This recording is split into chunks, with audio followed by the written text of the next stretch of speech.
for joining us here today. As we prepare to begin the Realty Plus Masterclass presents Signify India Light Festival, I request you all to please be seated, take your seats and put your phones on silent mode so we can begin with the program of the day.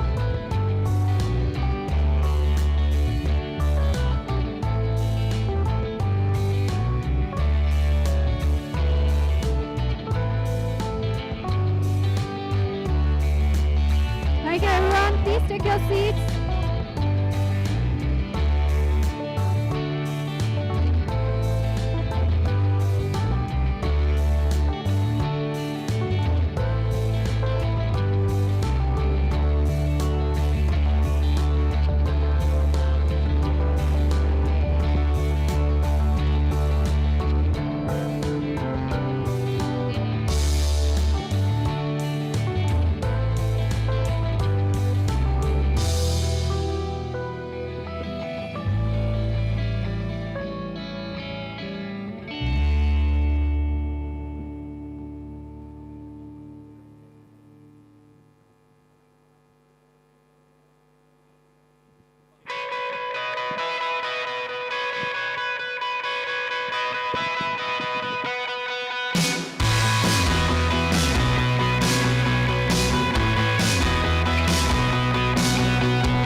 At the back, please can I request everyone to take a seat so that we can begin on time.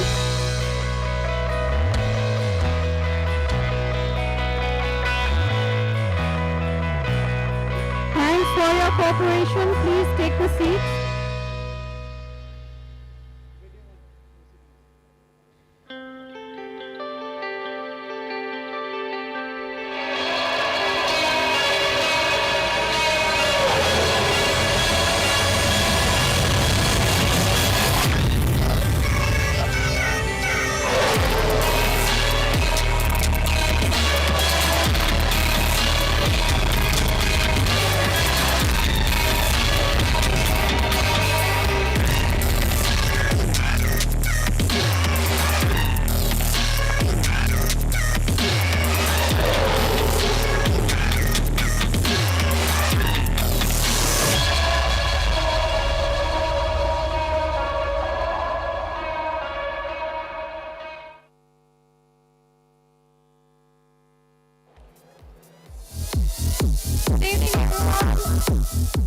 Thank you for your cooperation, and let's begin the wonderful evening of today. I'm Sapna Srivastava, editor Realty Plus magazine, and the host for you today for this Realty Plus Masterclass presents Signify India Light Festival. Can I request everyone to please take the seats? Everyone at the back, can you please take the seats? So let's get started with the proceedings of the day with the brief introduction of Realty Plus. Can we have the AV, please? Some people are born to show the world which path to choose in a crisis. Some brands are born to do the same. And during the times of challenge, the stalwarts of the Indian real estate industry have chosen to do just that. By showing others the way to finding opportunities even amidst a crisis. By showing the world how to go about delivering on promises even amidst adversity. Success doesn't just happen. It happens by design. By pushing the boundaries, by raising the path. It takes days to develop a vision and nights to make it a reality. Knowing that pictures are worth 1,000 words and that every word makes a difference. It's doing the research, trusting your instinct, and finishing what you started. For the past 19 years, Realty Plus has been turning obstacles into opportunities, keeping the industry informed on the latest developments.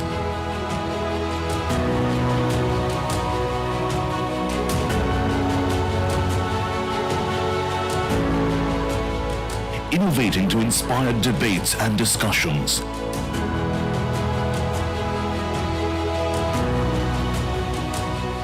Bringing forth the perspectives of the industry leaders.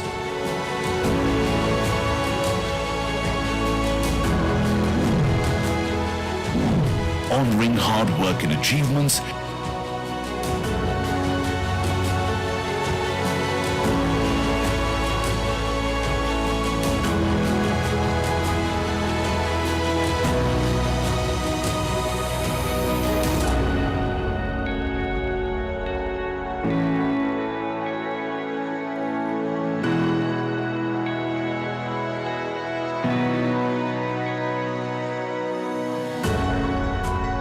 Keeping the industry connected.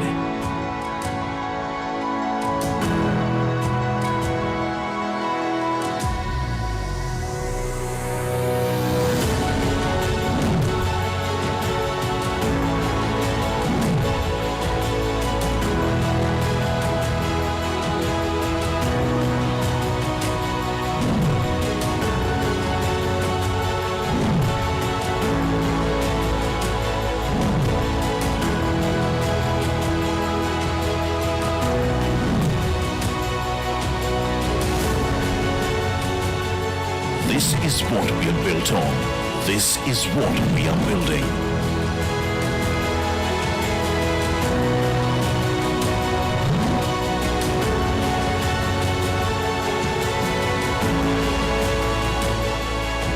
We are Realty Plus, and we lead the way.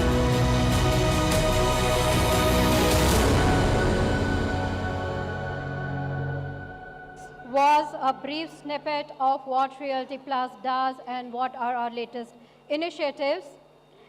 And as you all might already know about Signify, it is synonymous with lighting innovation and sustainability, creating not just innovative lighting products, but also contributing to brighter lives and a better world.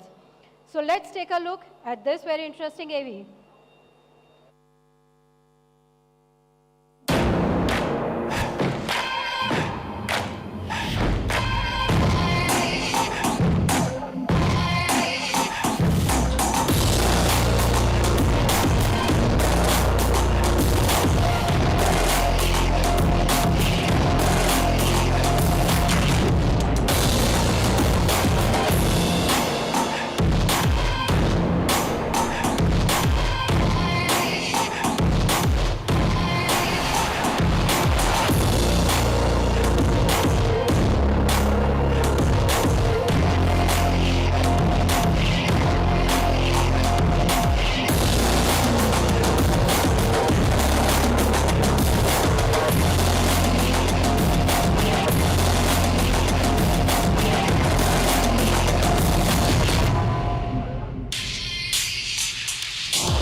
this was a brief snapshot of the work and recent initiatives of the renowned lighting brand Signify.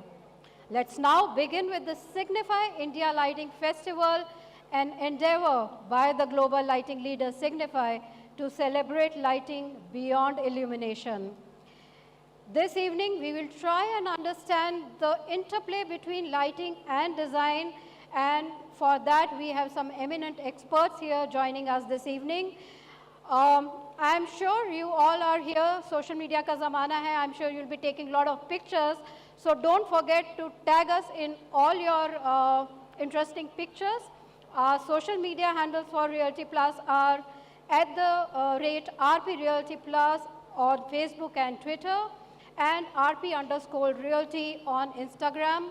For Signify, the social media handles are at the rate Signify on LinkedIn and at the rate Philips Lighting India on Facebook and Instagram.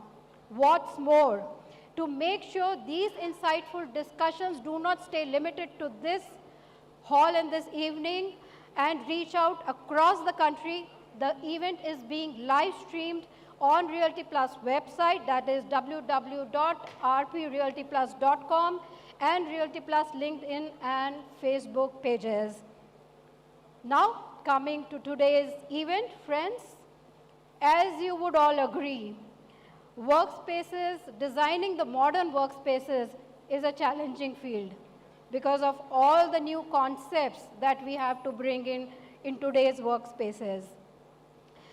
So today we bring together experts from various fields, various disciplines to talk about various themes spanning from design, technology, sustainability, employee experience, and the role of lighting, which it can play in bringing all these elements to life for modern workspaces.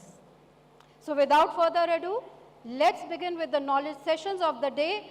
But before that, a humble request to all our speakers today to stay back for the experiential lighting walkthrough, which you can see right at the end of the hall that we have created specially for you to do experience and stay back for the walkthrough at the end of the panel discussions.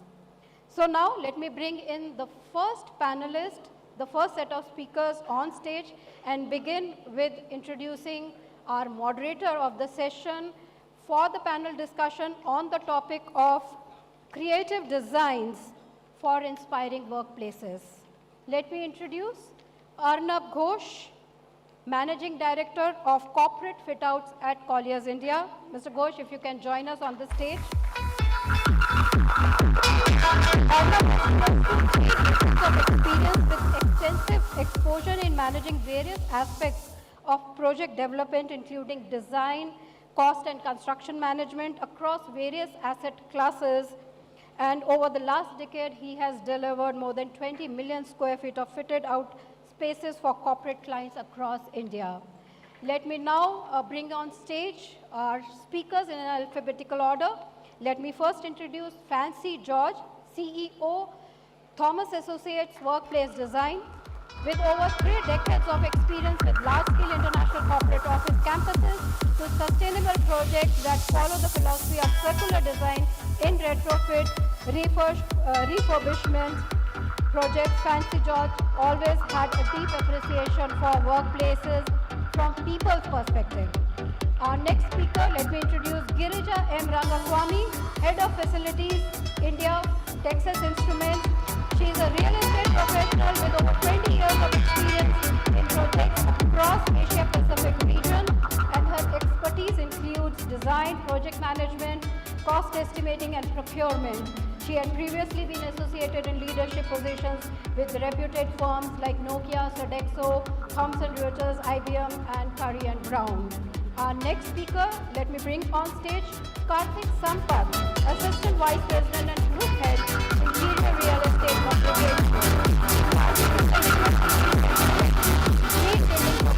And possesses extensive expertise in capital project and program management, as well as integrated facilities management.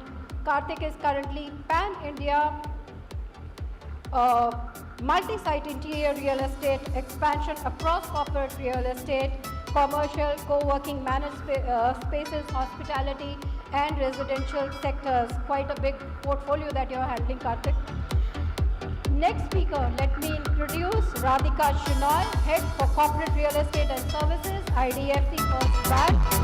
Radhika is experienced in portfolio across corporate real estate, design and planning, infrastructure and planning, procurement, with varied portfolio mix such as leasing, managing P&Ls, workspace management, planning, and she also handles the ESG mandate, which is environment and sustainability under the ESG framework. Now, final speaker for this session, I bring on stage Zainab Mukaddam, Senior Director, PDS Head, Design and Workplace India for Cushman and Wakefield. Zainab has a proven track record of driving transformative growth and innovation across global organizations, consistently delivering cost reductions, revenue growth, and enhanced client satisfaction through innovative space planning and sustainable practices. So this is our eminent panel, and Arnab, I hand it over to you now. Thank you, Sapna. Good afternoon, everyone. Thank you to Signify and Realty Plus for inviting all of us here. It's always a pleasure to come to an event curated by Realty Plus. My name is Arnab Ghosh, and I happen to manage the corporate fit-out business for Colliers India. Before we start the session, it is amazing to see the amount of experience, knowledge, and expertise in this stage today. The stage is truly lit, and I feel privileged to moderate this session for all of us. The plan is to pick your brains and maybe provoke you a little so that we can all go back home enlightened. The topic of the panel is creative designs for inspiring workplaces. So we will structure the discussion into 2 rounds of questions and then followed by a 10 to 15 minutes QA with the audience. So when it comes to creative design, which can inspire work, which can create inspiring workplaces, so what really inspires us? Books inspire us, art inspires us, cinema inspires us, sometimes leaders also inspire us. So how actually a workplace inspires us is what we need to discuss and understand today. Just to set the context, the workplace essentially is the end product. The journey to reach this product is you need to travel through various toll gates. And the first gate is the building where this workplace is being envisaged. So we have today Karthik in our middle. So my first question goes to Karthik. Karthik represents one of the leading developers in Bangalore and has huge experience of being part of the process of designing these landmark buildings. So my question is, what are the different factors which you incorporate while designing a building so that the workspace becomes inspiring? Is it limited to the, because unlike hospitals or hotels, commercial buildings the floor plates are generally empty, right? But it's intended for your customers who are going to build workplaces there. So how do you address that while you are developing a campus or designing a building? So thank you, Arnab. Good evening, everyone, and thank you for having me on this panel. So essentially, over the years, what I believe is a lot of, similarities in terms of how an interior fit out is developed and how, the building envelope in that, or the building development is developed. I think it has started, merging with each other in a manner, if we may say that.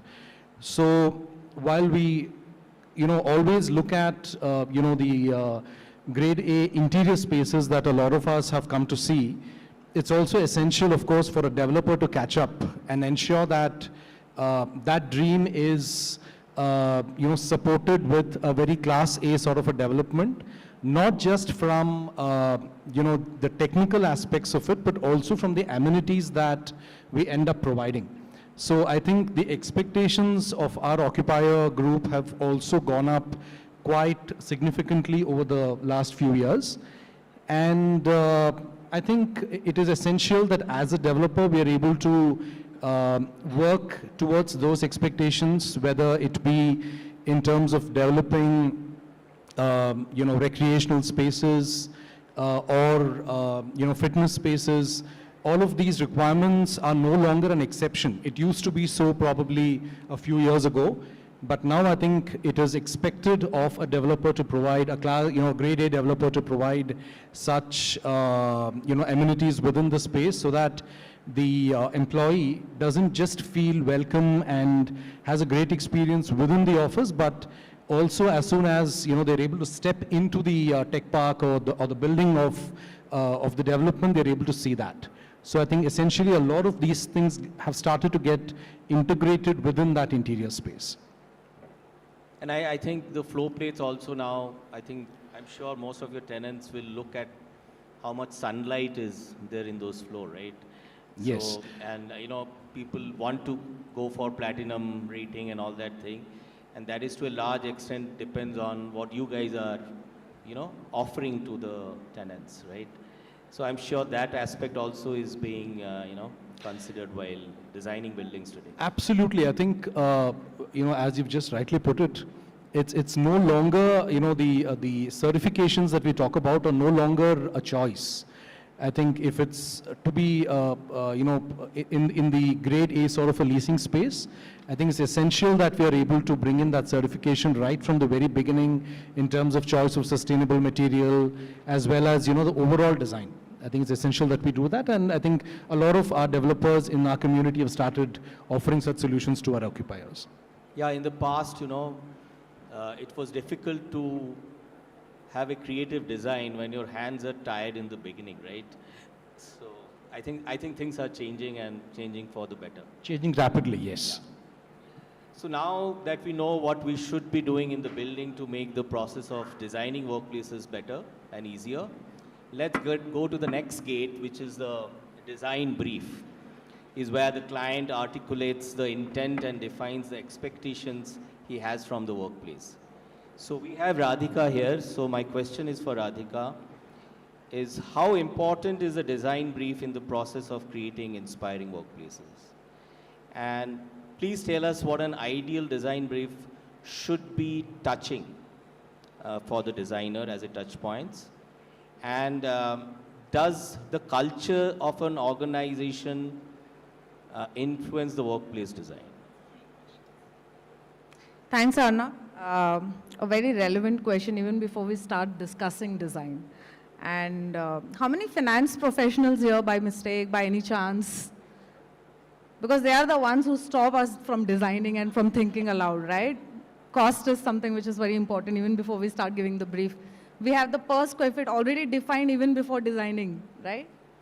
So, yes, it's very important to have a design which is designed with purpose. That's something which we always tell to the team and we tell to our partners whom we associate with, that let's design with a purpose which is functional and which is sustainable, easy to maintain. Because sometimes what happens, when we meet designers for pitches, everything looks good, but is it really meeting what you want? Is it meeting the requirement? Is it speaking to your culture? And for us at IDFC First Bank, we've seen a journey, right from that no square feet to 4 million square feet today, and with mergers and acquisitions, we've seen how the culture has changed and how we had to also constantly change. And thanks to COVID, that we had to change fast. There was no liberty to, take your own sweet time to change. So there's a lot that has evolved. We start with culture as a base theme, because that's something which every office needs to speak. There has to be that one standard element in all design which speaks our brand. That's important. Now, it may differ to another end user. It may depend and differ from user to user. For us in banking, it was very difficult for us to break the traditional type of offices, to break that thing of moving into new age offices.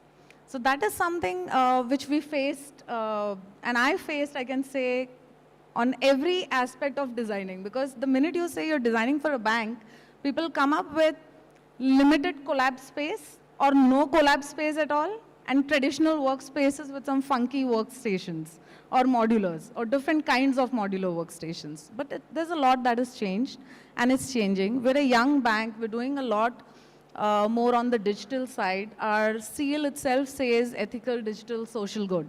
And that's where we think of all of these parameters when we think of design. So it starts with that. And then while giving the brief, of course, the pitch is important. Every designer comes with a pitch because everybody loves to showcase what they've done, okay? But please do understand, while you've done what you've done for someone which has worked, we are interested in knowing what will work for us, given the scenario which is ever changing, given the scenario which is so rapidly changing when it comes to workforce. There are certain functions which don't want to come to office and we have to bring them to office. There are certain functions which don't want to use collab spaces at all. So you have a mix of every kind of operations, right? How do we synergize that? And that also keeps changing. That also keeps changing. Trust me, what we thought yesterday doesn't hold good today. And then, of course, there's the finance factor as well. Because the more we add, it also adds on to the cost. And then people want to know what is the ROI on that? How did you benefit? And that's what we were discussing even before the panel, that me and Fancy had a very hearty laugh over it, that sometimes it's not ROI, means only return on investment in terms of cost. It's also in terms of retention. It's also in terms of happy environment. It's also in terms of creating a happy culture around where people feel good, they feel safe, they feel comfortable walking into the offices. So it's no longer just design. It's design, it's safety, it's health and well-being, it's lighting, whatever it takes for that person to feel good and at ease, which eventually increases the productivity, and that's the ROI. But I will tell you why I asked this question. What we always face when we interact with clients or end users, they will clearly mention how many workstations they need, how many meeting rooms they need, percentage of collab space or informal seats. But nobody is really able to pen down the intent of the office, the purpose of the office, why you are building that office, what is the larger or long-term goal as an organization you have. It's difficult, not everybody can write down, but it helps the designer if something is given. I totally agree with you, Arnab, and that's how, if you happen to visit our offices, you'll find that element of difference in every office that we have, because every office has a theme. We work backwards. Of course, green has become BAU now, okay? It's no longer something which people have to think about. It's BAU for us. But every office has a theme, whether it's health and well-being, whether it's about collaboration. So when we say, okay, we have multiple businesses sitting in a particular floor, how do we make them talk to each other? Will they even walk up and down each floors? So we do put a purpose behind every office space. I know it's difficult because when you do that, it takes extensive work and it doesn't end with one briefing session. It starts with one briefing session and it runs into multiple sessions and even doing changes at the time of fit outs. Because we feel, okay, what we thought is not coming out and it's not really giving you that punch or the feel. So it does take a lot of effort, and I think the mindset is such that, oh, you have 3 months rent-free period. Within that 3 months, you finish fit out in 2 months so that you show 1 month saving. But that 1 month of saving of rent-free period results into remodeling the office or a compromised office at times, or maybe, just settling for something which is less. So I think, yes, it's difficult. Everybody don't do it, but people are realizing the importance of doing it, that why the designing stage is so important and critical. Like if you keep 3 months of rent free, please ask for 5 months of rent free because you need to do 2 months of designing. And it does take that long, trust me. It does take that Karthik long. is sitting beside you. But anyway, thank you for the insights, Radhika. As we move forward now we have the right building with us and a great or the perfect design brief with us. Now the ball is truly in the designer's court. So he or she now need to deliver a creative design. So what is this creative design? See, there are a lot of definitions of creative design, but to me simply, the designer today, when, the expectations are huge that you need to have a office which will enhance productivity, it will take care of inclusivity, it will take care of diversity, it will take care of sustainability, it will still be fun, it will still, communicate the brand. There are 100 things which the designer is expected to do while designing the office. So creative design is, to me, is like connecting these dots in a unique and innovative way, which kind of stimulate our senses, right? So my next question is to Fancy. So how do you define creativity in the context of workplace design? Someone told me creativity is a process and not an invent, okay? So what is your opinion? How do you harness creativity? How do you run us through your design process, that how you become creative, and after designing, how do you really measure it or evaluate it? How do you really know you have been creative or not? I think between Karthik and Radhika, they've kind of covered all those aspects. I don't know what to say, but anyway, I'll try. So yesterday I was at this lobby, right? Can you hear me? I think you can.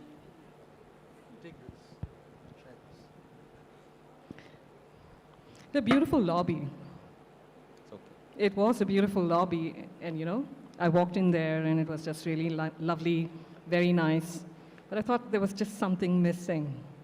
You know what was missing? Coffee.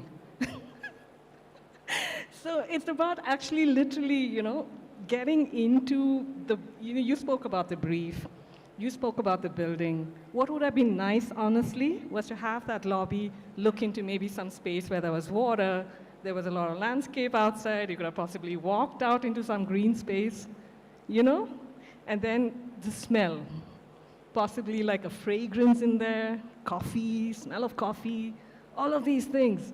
And also, you're talking about the process. I'll come back to that. Honestly, I'll just come to that. It's about the fact that no one designer can even think of designing anything alone. It is a process, like you're rightly saying, but it's a process with a whole load of people. There are stakeholders. There are the people who use the space.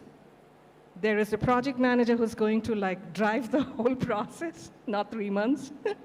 And then there is the person who's going to build the space.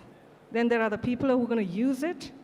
It's like end to end. And for us to try and understand that whole brief is to get into the heads of the end users. You gotta get into their heads and understand what the requirement is. I mean, you'll possibly agree with that. You have to honestly, it is a process where everybody is involved to break that down, okay? And then once you do that, I'll tell you what the focus areas honestly are. One is flow. How are you going to flow through the whole space? Because a lot of times what happens is a brief comes to the designer. And, you need to break that down. You should never just say, this is the brief you gave me, and so I'm just going to give you what you want. No. You got to take that down and break it down with the end users and stakeholders. And that process is like a very nice, I keep saying, I can design anything in 1 week. It's not a big deal. You know what takes time? The stakeholders buying into that design. That's what takes time. So this 2-3 months project management business, which you're coming to, build it in 1 month and 2 months, it's not us. It's like the stakeholder has to buy into that design. They have to buy into it, and they have to feel it. They've got to go through that process with you. Because the minute they go through that process, they buy into it, and man, it becomes a wow office. I still remember this one project that I had done so many years back. There were there was a whole steering group of some 10 people, 10 business leads. They were not even real estate guys. They were the business leaders and the ones who were occupying that office. So they were part and parcel of the whole process, through and through. The real estate guy he took a back seat, and the business leads were there. And even to this day, they've not changed a thing in that office. Because he says, no, that's the desk that I did. And I asked for that curve on that desk, you know. So basically, that is one of it. And okay, the flow is one. Second, of course, is like to ensure that you're looking into the sustainable aspects, okay? So, you know, if you jump into the fact that you need to build with sustainability, people, planet, everything in mind, at the end of it, it's got to be a space that kind of incites a lot of expression and emotion. You know, you're talking about your collaboration spaces. Actually, that's what sparks off creativity in a lot of people. You were talking about the fact that older people look at younger kids sitting in those collab spaces and they have a problem with it. But actually speaking, they get very creative sitting in spaces like that away from their desks. And that's something that, you know, we need to accept.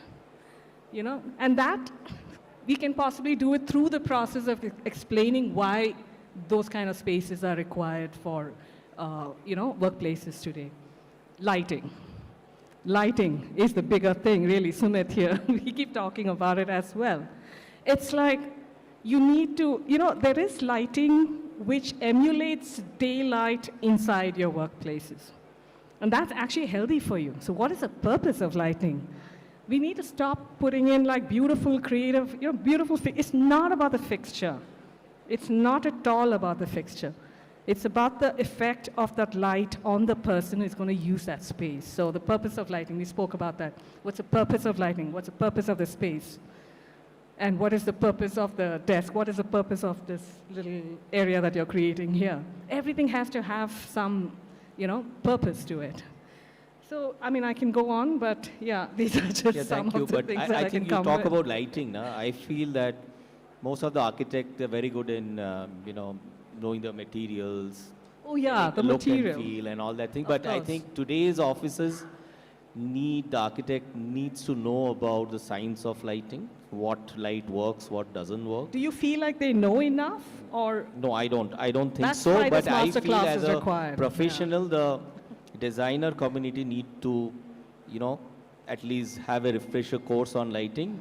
Yeah. And secondly is artwork. I think that is becoming quite a strong element to enhance or Insight emotions. your what you're talking about creativity, that without being loud or Yes. actually voicing, you can Yes. influence the users. If I can just touch upon that point, sorry, I missed that out also totally. It's about also how do you create office spaces? When I said people and planet, it's also about creating office spaces where you can find products, materials, and everything within that maybe 5-mile radius or whatever you call it, 10, 15-mile radius, within that space. So you don't have to keep going outside. You've got to try and find it locally as much as possible.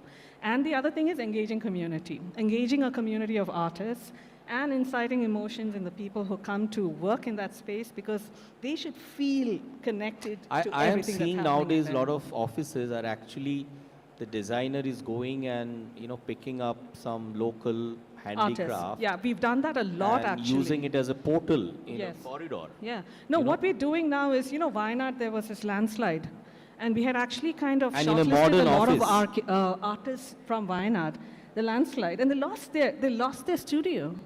But you know what? The client was nice enough to say, hey, hold it. We will continue with those guys. Let's give them that extra time, because they have lost their livelihood. So let's just continue with the same set of artists.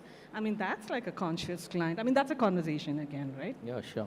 Yeah. Thank you, Fancy, for the insights. So my next question is for Girija. She represents the end user, the client, the money bags. So Girija, how do you balance the cost of creative designs or ideas with the benefits they bring to the table? See, when an architect is proposing something interesting or innovative or unique, there might be a additional cost attached to it, but it has its benefits also for the organization. So how do you balance it? I know it's a tightrope walk, but how do you walk the talk in the boardroom? when these kind of decisions needs to be taken? For me, creativity, any creative design means it should be space efficient. I asked for 500 workstations on the floor, and architect comes back with 400. It's no more creative for me. I mean, I always feel there is a way by reorienting, by changing the configuration, keeping the same size, how can we come up with maximize the space? That is very important because we take space on lease and it's very important. But that is carved in stone, right? The 500 workstation. I mean, I just gave an example. What I'm saying is the best utilization of the space is very important. I have seen many a times the first round, it comes, say, 20% lesser than the required numbers. That is where the gap is. That 20% means a lot when it comes to money, when we pay rentals. But I will tell you one thing, Girija. If you remember earlier, we used to have 5 by 5 workstations, right? 5 by 5 Yes, yes. workstations was the Yes. norm. Yes. And over the last decade, everything has become linear. It's 5 and 2.5. So ideally, you're taking less space than what you used to take earlier, right? But what has happened, because of that, initially people were getting some empty spaces to do those other things, which makes the office inspiring.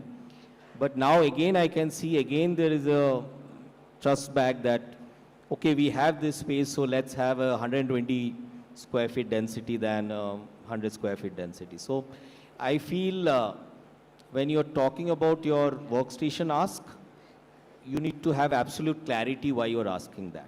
Absolutely. I think in whichever project I send design brief, I have 100% clarity on what I'm asking. You mentioned about 5 by 5 linear desk. Even with linear desk, it's not crowding up. It's not increasing the density. I have worked for some organizations where, despite it is a linear desk, the density was 200 square feet per person. So that is there. That is the kind of standard we expect, and to get it through the design, meeting all other requirements. Maybe it is because of the back-to-back space and all. Okay, now I'm not getting into those workstations. What I'm saying is creative design is space efficiency is very important. Second one, it should be operationally sustainable. My operation cost should go down as an operation person. And energy efficiency, that comes through the building, base building. And these days, there is this kind of design, right? Every building is top to down. It is all glass, glass, glass. And one of the things that we say that it brings in light, right? The balancing is, I feel, somewhere it is missing. It is not just light. It adds up to our air conditioning cost later. And not only that, the people sitting around the facade, they'll be, all the time they complain. All the time we hear complaints, and then we have to increase the AC to that area and put the blinds and many other measures that we need to take. So somewhere we need to think that kind of a design where we bring in light, at the same time how it can be more energy efficient. And the other aspect is productivity. If the design is very great, it has come up with a great idea and we are doing something, but it takes a lot of time for the person who is using that, wasting their time, it's not creative design for me. Say, there is some new AV technology has come and we want to introduce that, it is calling it as creativity. And for the end user who comes there to figure it out, how do I connect, how do I play, this takes 10 minutes. It is huge productivity loss for so many employees, and when you calculate it per day, it's a big loss. So, yeah, these are some things, if it is met, then it is easy in the boardroom to convince and to balance that. End of the day, returns, if there is no return, maybe I'm an old timer, I feel that I want to go back to old traditional design and be satisfied with that. And there is one more thing I would like to mention. From last few years, including me, we have been talking a lot about collaboration, increasing collaboration space, giving that space. But in my experience, once I was also a great advocate of this one, but over my previous many years with different organizations, I feel they are not as much utilized as we assume. It is one overhyped funda that we have been talking, I feel. I will tell you, when it comes to collab space, it's not all of them are unutilized. There are certain these kind of spaces which doesn't attract the purpose or whatever the reason it was designed for. So once you use the space, you will get to know about it and you can do some retrofitting. That It depends on the business that they do. If it is more of R&D folks, it's not much useful. It is more of marketing and different, probably the crowd, it depends on who are working there. If core are engineers, core, those kind of patent holders who work there, they want focus area, they don't come to collaboration much. Or open collaboration areas, rather. Okay, thank you, Girija. Thank you for your insights. I think let's... We will have enough chance to add and cross-question each other. Let's, let's... collab point before I forget. So see, for us, and I totally agree, not all collabs work. And we've also learned it with different operations, what kind of collabs we need. But it does work if we do the right one. Like, if you've put a high chair and a high table in a place where auditors come, it's not going to be used ever. We have already seen that. Yes. You know, collab as a concept started maybe 7, 8, 10 years back. And people used to design lounge furniture there. Yeah. Okay, middle of a workstation. Yeah. And with And minor we have modification, seen over we've seen time it's working well. It is not working. So now it's become a work kind of a informal area. Yeah. So the furniture you need to change first. Yes, yes. And that will help. Yes, and it has helped us because we're talking out of experience. We've And changed the those high location. chairs to cafeteria and we bought low chairs and we reduced the table height and everybody's using that. So it is helping both ways. You know what happens? After a couple of years, if it is not in use, then somebody will come, why don't we convert that into workstation? I have seen in many cases converting that into workstation, end of the day, it is more useful. Why are you not calling it work points? Call whatever, what is there in the Have them come with your laptop and sit there. Anyway, I just wanted to just add a little bit of a point. Sorry, Okay, I'll give it- okay, let's move on. The next question now is about the future of workplace and how the nature of work is changing, especially post-COVID. So from my side, what I've noticed that post-COVID, our interaction with our colleagues, our managers, and our clients have changed. We have become much more informal than what we were before COVID. And it reflects in the tonality of the meetings that we do, okay, with the clients and internal meetings also. People are more open about their feelings or their opinions about whatever is being discussed. And nobody is getting hurt or egos are bruised because of that. So that's a good change. But I would ask Zainab now that if you can also list what are the way work has changed post-COVID especially, and what do you predict how the new workplace will be, let's say, at 2030? Thank you. So I thought the future was not coming. We had gotten so involved in the present itself. But I think... No point discussing the past. Exactly, very true. So I think anyways, see, the future doesn't stop. Time is moving one way or the other. COVID has come and gone. Of course, it was a great catalyst in bringing about a lot of change. But I think the change was inevitable anyways. And the three reasons mainly why there was going to be an inevitable shift in the way we work. One is the technological advancements.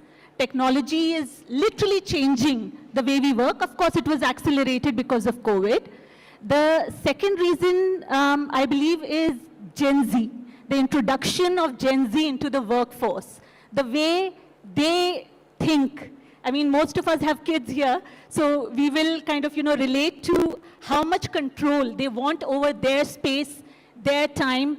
They're much more independent, very unique identities. And the third reason, I believe, sorry, Karthik, but the rising real estate prices. So these were the three reasons that anyways work was going to, or the workplace was going to change.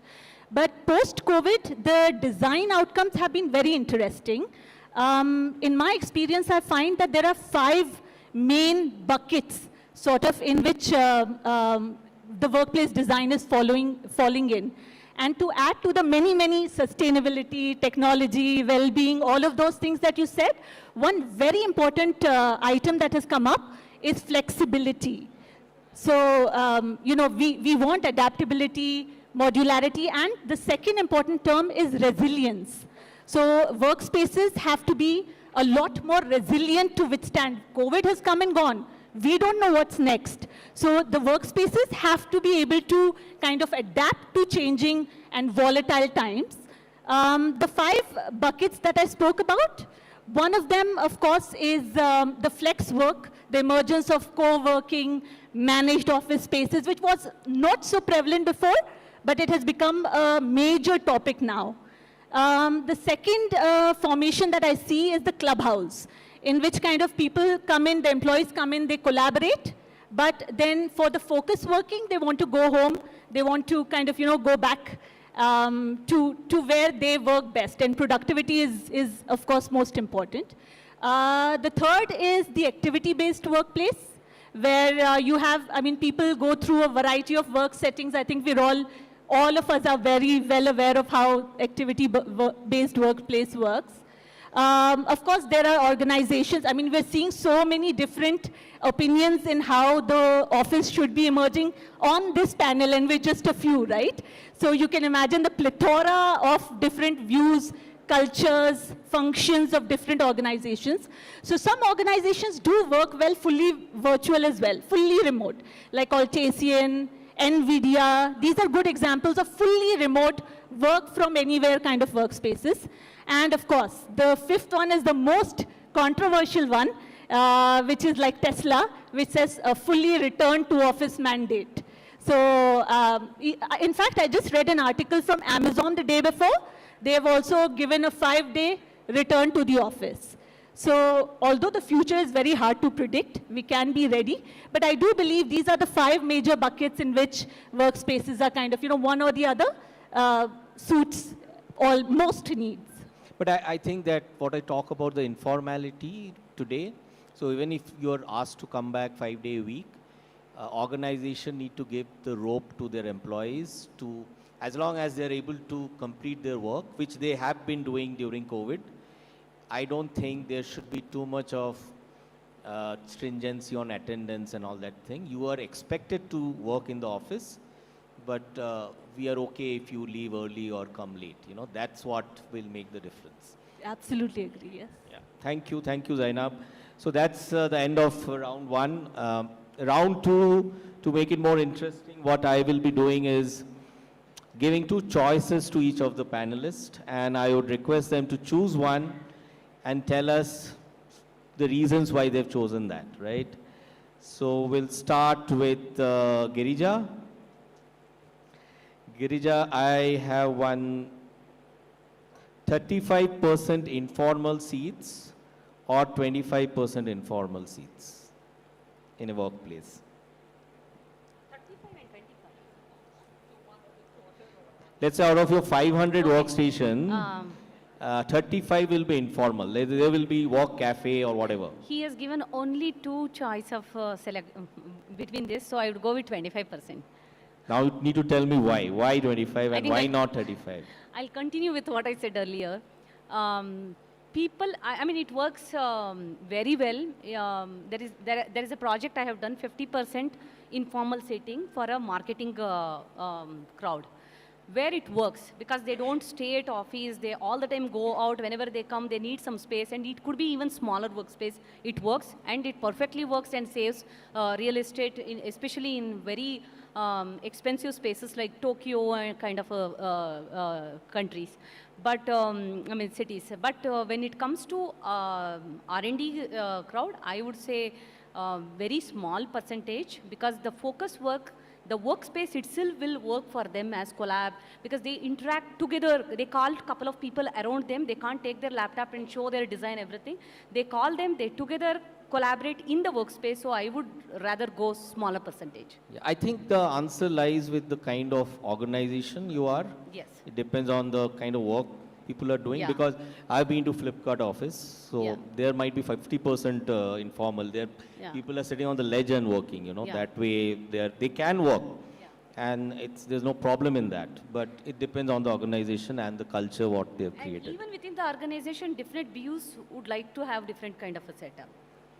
So okay, so next is Karthik. I had something related to building, but I thought I will challenge you more. So, controlled aesthetics or unbridled creativity? Control aesthetics or unbridled creativity?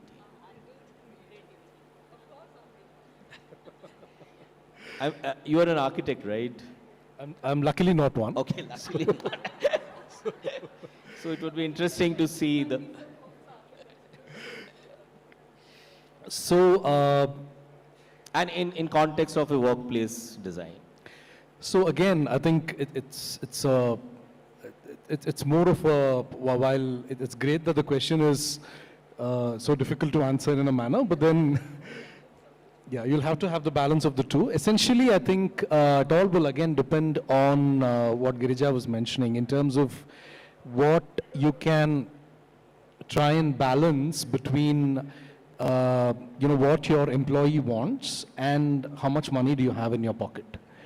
So the one experience that I've normally had is the minute you get into absolute creativity, the space becomes quite unusable from that perspective. While creativity is great, I've seen certain offices which look none less than a lounge or an airport. But, how much of, and we'd love to have those clients within our buildings.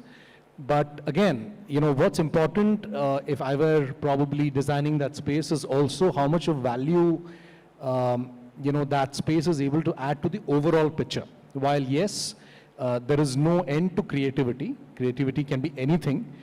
I've seen offices with certain themes which probably you would not even imagine. Probably you'll only imagine when you go on to a holiday. Yeah, I've seen offices with tropical rainforest as a theme. Absolutely, I was about to say that. But essentially, I think what's more important is what can be that fit or a balance between you getting your work done and giving what your employees would like as an experience. I think that's a very fine sort of a line, but that's something that's very required. To achieve control aesthetics, you also need to be creative, okay? Yes. So I think, and it's timeless, I think, if you are able to Absolutely. control the aesthetics. Yes. Agree. Whereas, if you give creativity a free run, it might look great day one, but you may have some problem in day 360 that way. Yeah, sustainability and managing the space, of course. Why can't creativity be maintainable? It can be, depending on the products that we choose. Yeah, absolutely. So my next question goes to Radhika, since she has been part of developing and delivering quite a large volume of workspaces recently. So what is your take? Would you like a clinical workplace or an experiential workplace? This experiential word is very trending nowadays, especially among Gen Z. They want to experience things. They just don't want to go to an office and sit in a chair and work without looking at anything and looking at the screen. Everything needs to be an experience. So what is your choice? I would say it would be techno-experiential, because we have to take care of the technical requirements in the office. We cannot completely just go into experiencing because we're into banking. So we have to take care of the core operations as well. But if you don't club it with experience, then there's a problem. And I'll give a very quick example around this. We've created a lot of event spaces within our office. Like, where people can just go quickly and do a reward recognition, or we can do a learning in-house. And trust me, we've seen the participation percentage rise. We've seen lesser dropouts in those events. And of course, we've saved cost, okay, ultimately. But it takes time to save cost because you have to first break even the capex and all of that. But it's so easy for the senior leadership to just go down there in that particular room, which is just maybe a floor away or a building away, and it's our own, and they just drop in there. And just imagine keeping it in a banquet in some hotel, you'll see drop rates. So that experience is required, and when you do things in the office, within the office premises, the connect is much larger. It's worked for us to get people back, and we were, I think, the only bank who were actually working even during COVID. So for us, it was always work from office, except for the tech guys. And for them, I think it's more of experience, because technology वो खुद ले आते हैं, तो experience है उनके लिए. But for us, it's both. Thank you, thank you. So the next choice is for Zainab. Curated artwork or Marcom branding for your workplace? You're What will work better today? going into extremes, and life is all about balances. So again, going to request you to kind of give us a balance, because of course Marcom is important, because you need subliminal messaging, you need a nudge to the values and ethos. But of late, people have started, the clients have started understanding, they're much more discerning. So storytelling has become a very important part of the office. And certain showstoppers, little nudge to kind of, the local we just spoke about the local sculpture, handicrafts, a sort of CSR initiative. So a sense of belonging to be created as well. So I think it's a little bit of both. Sorry. I think one organization who has been able to blend it perfectly is WeWork. Agree. They do curated artwork. Yes.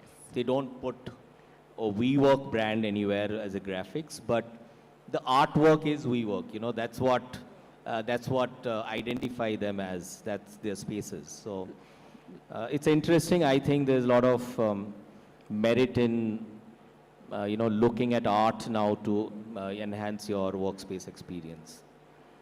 Now the last choice is for Fancy, and most important, what would you prefer, culture or productivity? Oh my God. Again, I have to talk balance. If you get the right answer from the stakeholders, if you're able to gather the right requirements, right, it gets productive. So you take from you speak to the right stakeholders, understand the culture of the company, you get a really great productive office. Hey, my problem is every it's company. as simple as that. Yeah, finish, then I will talk. Right, go ahead. No, I'm saying everybody wants to increase productivity. It's a typical corporate kind of Terminology. intent. But I sometimes feel if you can create the right culture, might help in the productivity So also. that's the point. Trying to understand what the culture of the company is, and the culture itself is another whole topic by itself, obviously. And one point I don't know, I think we kind of missed it out, is to try and get the right brief. You need to be able to talk to the company, because there's just no one solution that is going to fit everybody. Every company is going to be very, very, very different. So to get that right solution or the right brief for any company, it's like talking, communicating, and trying to understand what works. And the one thing that you spoke about again, Zainab, I want to touch upon it, the flexibility part of it. We are actually working with offices now where everything you can move. Everything is movable. It's like a little Lego block. That's what's going to work. You just decide what your office is going to be like. That's your Gen Z thinking for you right now.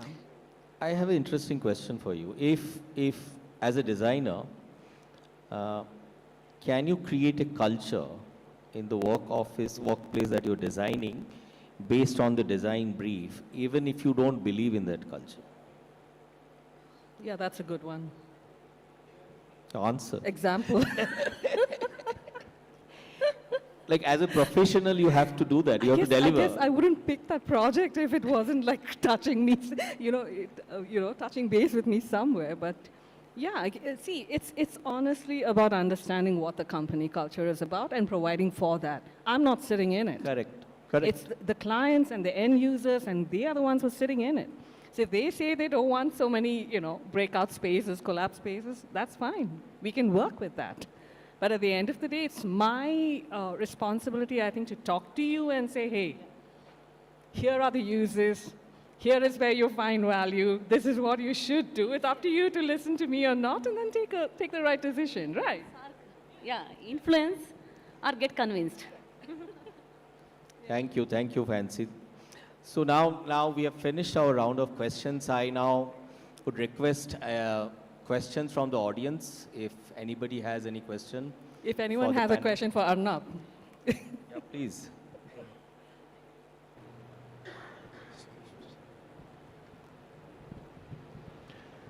Hi, and first of all, let me congratulate and thank all of you for this superb discussion.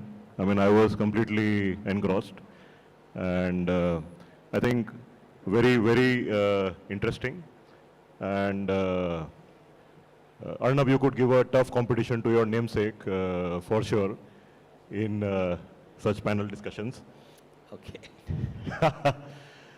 So the one question that I had is that these creative designs, right? So they are very subjective, and there are so many elements in the office. There are carpets and ceilings and partitions and workstations and lighting, etc., etc.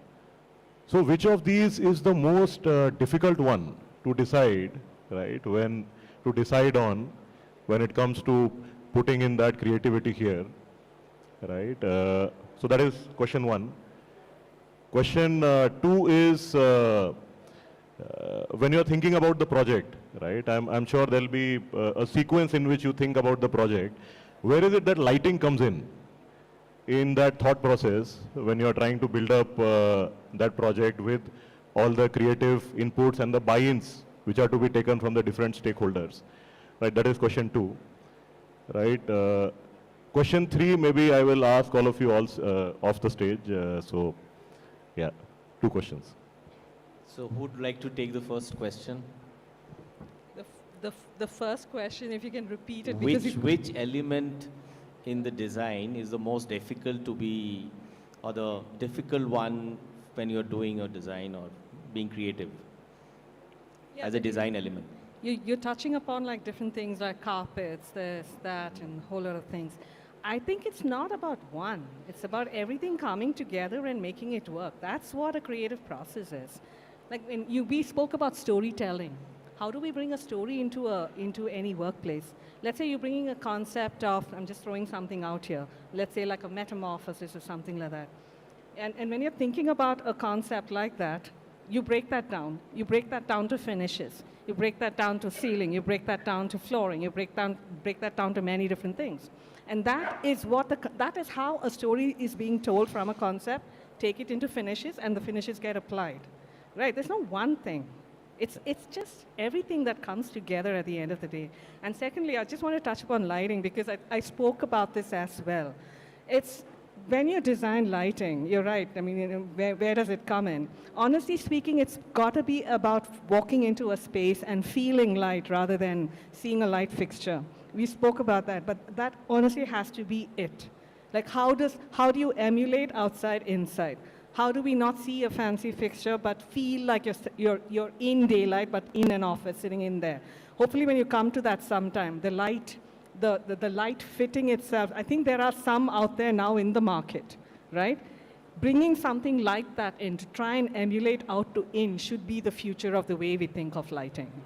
It has to feel like you're sitting outside, but inside. And you spoke about the blurring of the facade and everything. We got to think about it in that sense.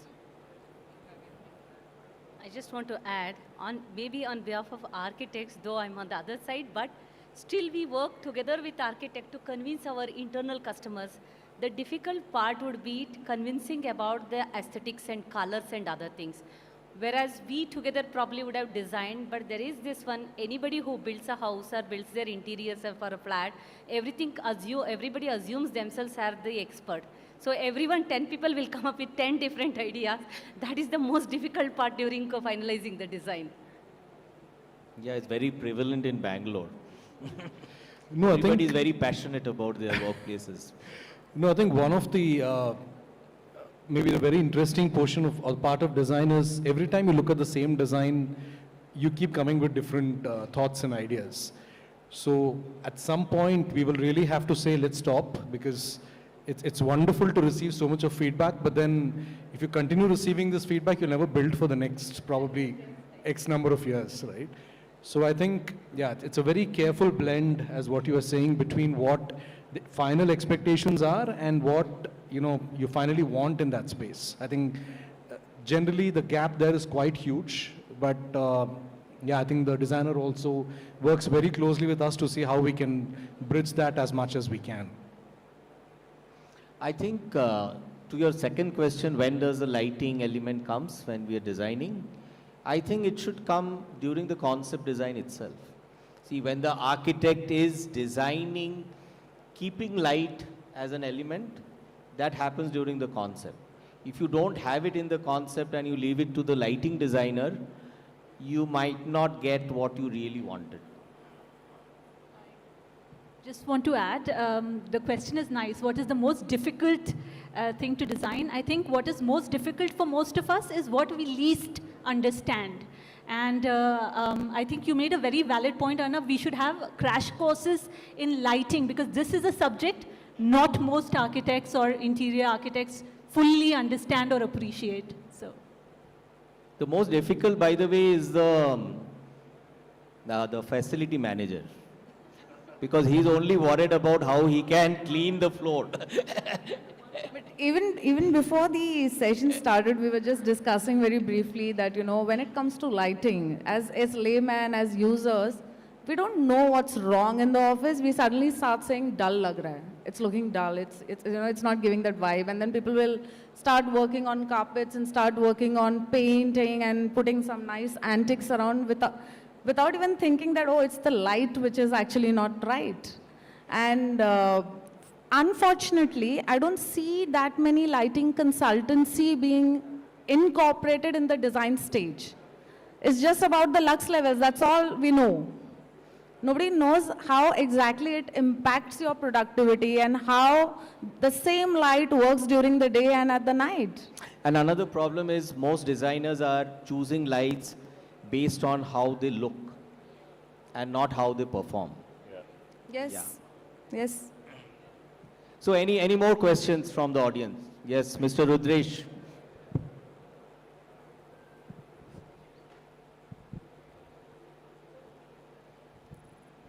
Thanks to all panel members, amazing discussion. Whatever I could understand, creativity is jazz up the space. But keeping it simple also is a creative, difficult work.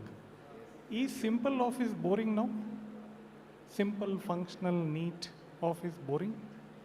That's where we are all leading to? No. Is a question. Less is more. But I'm not seeing that anywhere. Less is more is not happening. That's my problem. It's again a style, I think, which is currently not prevalent. But like everything, it's a circle. So I am sure it will again come back. But who said creativity had to be complicated, and it can be simple? See, I think my point of view, which I want you also to agree, creating simple office is an absolute difficult creative challenge. It's much easier to make jazzed up office than keeping it a simple office. It requires more creativity. Your thoughts on that? Yes, any more questions, please?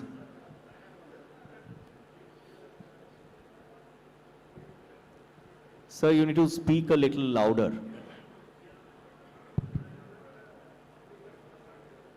Good evening all. My name is Girish and I'm a farmer now. All I ask is, how does the offices will look in 2030, 2040 and 2050? Trust me, Whitefield has to go 700 to 800 feet down to get the water. Number one. And where are we going to bring so much of energy for so much of people? These are the two things which will decide the future of work. If there is no water, no point in having massive offices. Government is not doing anything about the water. Trust me, Whitefield is already sunk. Electronic City is already sunk. We don't have the complete water recharging facilities. Look at New Zealand, look at Austria, how they are thinking. But India, we have a long way to go. What is your factor on how does offices will look in 2030, 2040, and 2050? Thank you.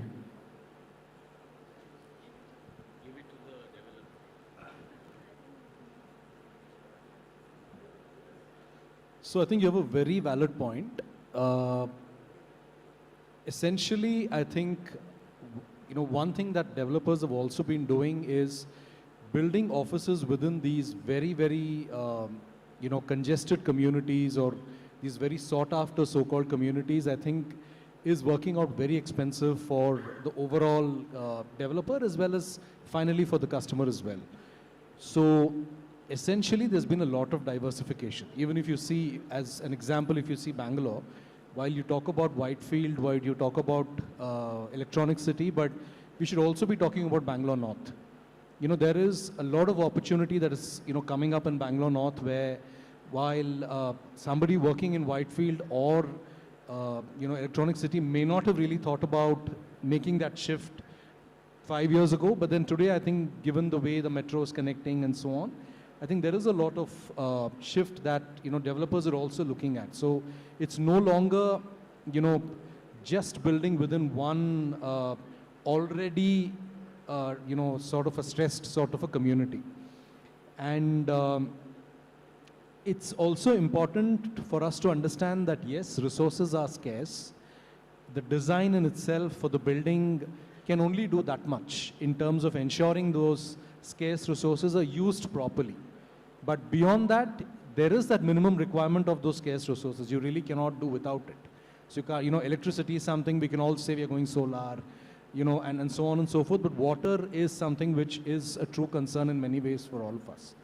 And that is something which is absolutely required. So I think these are challenges which, yes, we also see panning out probably in a much larger way than what they're panning out today. But then there are, I think, very concerted efforts being made even by, the developer community in coordination with the occupier community to see how these, resources could be utilized properly and how they could be stretched as much as we can. So essentially, I think that's all you can do. You can't really say, you don't have it. You'll have to say how you can utilize it more meaningfully over the years. Just to add to what Karthik just mentioned, what Bangalore is facing today, I think Mumbai has been facing forever, okay? And that's where the builders and the builder community have become smart enough and intelligent enough to think of green and sustainable practices. While there was a time where nobody was using solar or renewable energy sources in Mumbai, now that's a trend. Even at the construction stage itself, people are thinking of that. People are sparing that piece of land to do rainwater harvesting and not thinking of every FSI and every square feet. So I think the awareness is there, and with authorities being, strict on this green building initiative, I think it will only improve. It has to become mandatory, it will improve, because we can't have a 1 million square feet project and there's no road outside and there's no water and there's no electricity. That's not how we're going to develop. Nobody is going to even get there. So I think government is aware, but we will have to all work collectively. It cannot be just done by the government alone. It is the builder community, even the tenant. As user, I think we should get into buildings which support sustainability, which support, okay, there is an STP plan, there is a rainwater harvesting, there is renewable source of energy. Like as tenants, if we start asking for this more and more, builders are going to build such kind of complexes. Yes, any more questions?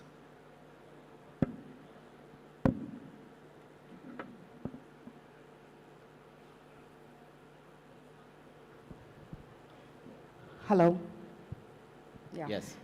So, actually very related to questions which was asked, but that's the question which comes to my mind normally. And it's more relevant to the end users. We're talking about sustainability goals and we're talking about performance and productivity.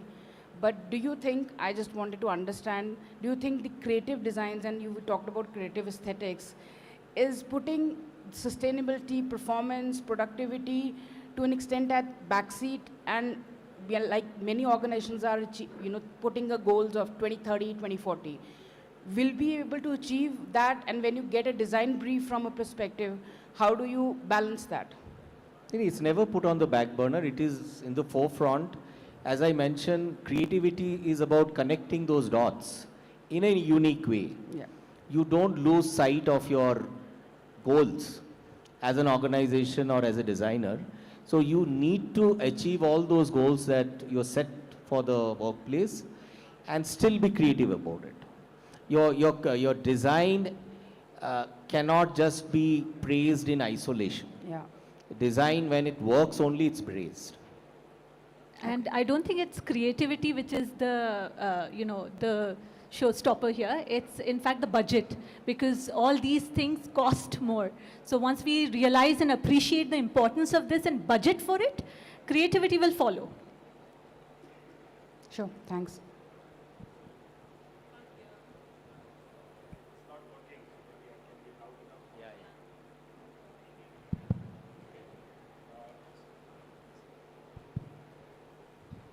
Thank you. My name is Ashish Rakheja. I have a question with respect to sustainability. We are talking decarbonization, and there is a evolving world out there which is unpredictable. We keep talking about reducing carbon emissions.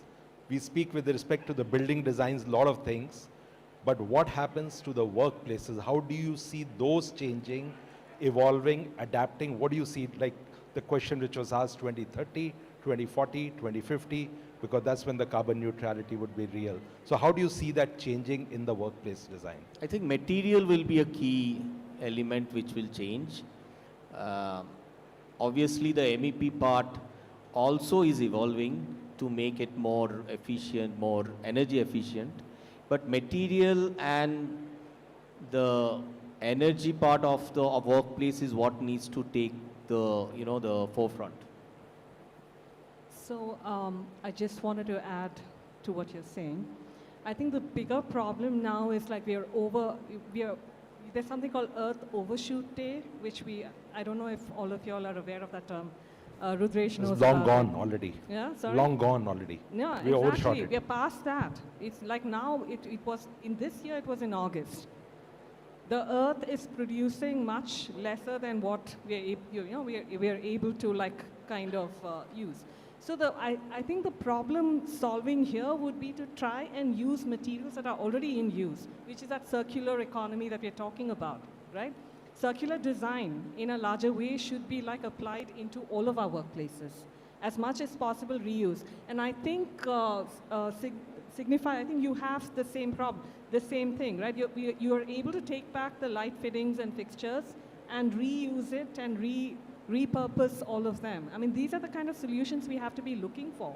I mean, that's my take on this. As much as possible, whatever materials that are out there, try and reuse it, repurpose it. And the new materials that are coming into the market has to have an idea of an end use to it. There has to be a plan for it. It cannot go back into landfills. That's the way this is going to work. Thank you everyone in the panel for making the session so interesting and lively. A big round of applause for the audience for being engaged and asking those questions. I really enjoyed this interaction and hope to continue the conversation offline with the panelists. I just want to end the session with a quote by a famous designer. Design creates culture, culture shapes values, values determine the future. Thank you. Thank you to all our speakers for that wonderful conversation. I have recently heard of a lot of terms like office peacocking, coffee badging, resimercial. I don't know if you have heard about it, but I think more than that, what our speaker said, that offices have to be sustainable, they have to be resilient, they have to keep in mind the occupiers' needs, and probably, how we are going to look at the future, like one of our audience said, natural resources are running out. So in lot of our developments, that is what, as Ashish also said, that is what we have to keep in mind. Thank you so much to all our speakers. Let me now invite Mr. Girish K. Chawla, Commercial Channel Leader, Professional Business, Greater India for Signify, to please come over and hand over the mementos to our eminent speakers. Can we have you here?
Things coming up, and I would request Girish now to present You are so few good. words about Signify I'm and Sumit. its offering. Fantastic, fantastic. Girish, all the stage is yours. Pass that. Very, very good. Fantastic.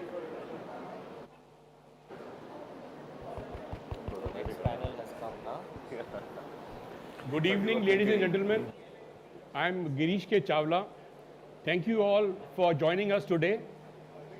Your presence and participation has really made this event on innovation, sustainability, and well-being truly impactful.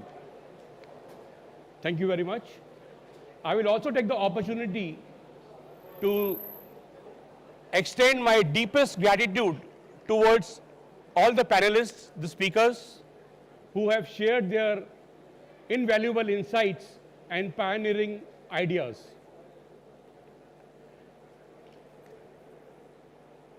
I was really amazed to hear this so fruitful discussion for us, that your expertise and vision is really inspiring for us to even think more creatively as well as responsibly. We at Signify follow customer centricity, believe in differentiating offerings, and keeping sustainability at the same pedestal. Very humbly, I want to share with you all is that Signify, formerly known as Philips Lighting, is the second largest light source after sun. And I am telling you this very humbly, that we are the second largest light source after sun. And why do I say this? There are two reasons behind this. Because this is what my boss, Sumit Joshi, who is the managing director of Signify, has always been preaching us and telling us in each and every forum.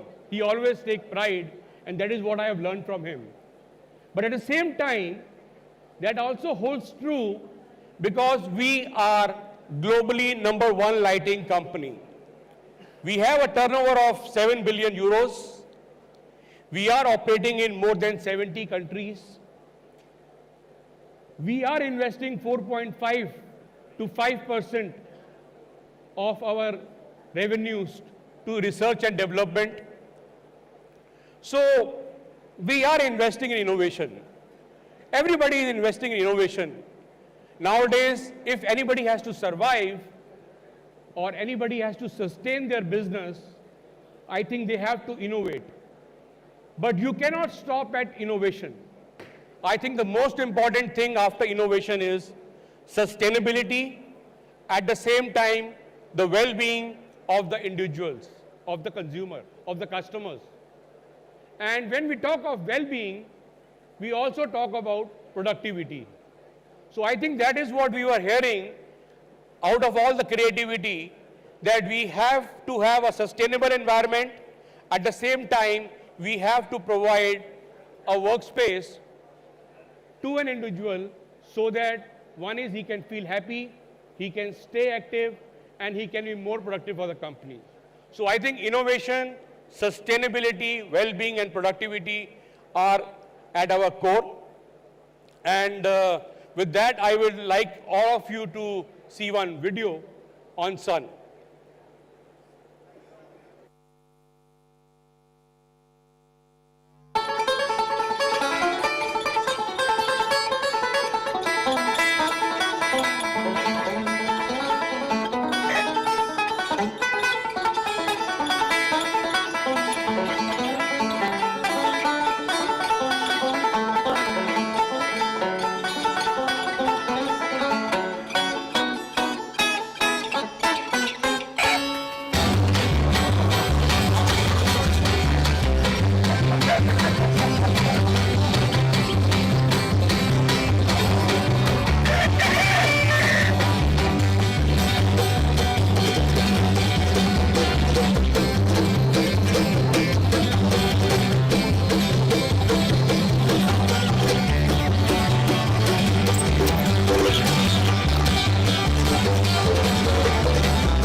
You see, we cannot take panga with nature. Everybody is dependent on nature. The whole humanity is, on it. But yes, I think we very humbly want to take pride that we are also competing with sun. And you have seen the difference. So it is not only that we are the second largest source after sun, but we are even thinking and working more towards lighting beyond illumination. And to share about that, I would request Mr. Sumit Joshi, our Managing Director, South Asia, to come on the stage and share his thoughts.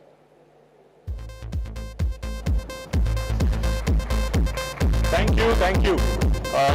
So first of all, how many of you liked the panel discussion? Can I see the hands?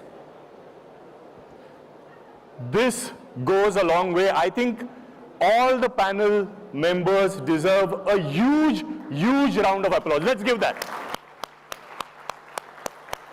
And today what I saw was in Karthik, Karthik, where is Karthik? Is he there? But Karthik should give one more month. 3 months rent-free. If he can make 4 months rent-free, it will ease out problems for the designer. But imagine poor people like lighting suppliers who have to supply in 10 days after you give a design. And if we don't supply in 10 days, then we are blacklisted. So that 1 month of rent-free extension is going to help us quite a lot. I mean, we saw Girija, Radhika, you are so tough clients, but what I liked about this whole panel discussion was it was so authentic. Everybody was talking about what really, and we could see that there is a push and a pull of where we want to take the workspace towards. It was fascinating for me as a lighting manufacturer to listen from our end customers, from designers, to really see that this pull and push will exist. And this balance needs to be there. So while all of us were talking about, experience, what do we need to give this Gen Z, what experiential work space do we need to give them? And I was thinking to myself, my son is now 19-year-old. He is one of the Gen Z. And at home, I keep telling him that going and working in a normal office also is an experience. I mean, you don't want to have an experience which always needs to have something which is very, very different. But the world is moving very fast. And what was also fascinating was the question which came. And all of this became very, very serious at the end of the panel. When somebody asked, I was so happy that you stood up and asked, and we could reflect, what are we doing to this earth? What are we doing? What is our responsibility? In Bangalore, there is not going to be any water. What kind of development are we talking about? Is it only about creativity? Is it only about giving amazing, zazzy workspaces? End of the panel discussion, all of us started reflecting about what is our role in giving, what are we going to give to our next generations. And this is something which is so much ingrained in my company that we have gone ahead and committed that by 2030, we are going to be net zero, not carbon neutral, net zero. That means by 2030, we will not, as a company, take away any carbon from this earth. That requires commitment. And I'm very happy to say that there was a discussion on sustainability, there was a discussion on, why sustainability is important. But now we are looking at giving something called as EPDs. What is a EPD? EPD is an environmental product declaration. Every product which we will make in future will come with a document of EPD. It will tell you what is the carbon which we have consumed in making that product. It's just a start. Tomorrow, we will start designing products which are going to have least EPD. What that means is that we need to bring products, make products closer to the source. Francie, you said that, what is it that we can do? How can we repurpose? Can we take back some of those luminaires, use, reuse, but yet give you something which is new? Today we are all of us here. I was so happy to hear, and I think I'm not going to be in between the second panel, which I am so much looking forward to. But today we are going to showcase something. And we wanted to choose a product which is, when I think about all the discussions which you had, it is going to be at the core of what we can bring to the table. The product is called Nature Connect. The idea of this product obviously is getting outside environment inside. Whatever said and done, you can continue to have those glass windows and continue to, spend far more monies on air conditioners. But the matter of the fact is we are spending a lot of time inside the office. And we need to spend that and yet feel energetic. Not just by writing few things or only creating collabs. I think it's about the feel of lighting. So what we are going to present to you today is something called as Nature Connect. This is a product which is a connectable product. So basically it can be connected to other infrastructure. But it's also a product which basically gets sun, which is from outside to inside. And it will change throughout the day in the way it comes. You will almost feel like you are working in open skies. Won't that be beautiful? Yeah? Don't ask me the price. But it's possible, right? It's possible. So if we are able to create some of those areas where we are able to bring outside in, and we are able to make our employees sit inside the office looking up, almost feeling like they are working in open. So it gives me a great pleasure, and it's my honor that we are able to do this in Bangalore with all of you witnessing it. It's a rare moment. So presenting to all of you, Nature Connect.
Painting in front of you, if you look from here, it almost looks like there are panes from which you are able to see. This is a glass kind of a ceiling from where you will see that it's kind of a sunlight coming inside.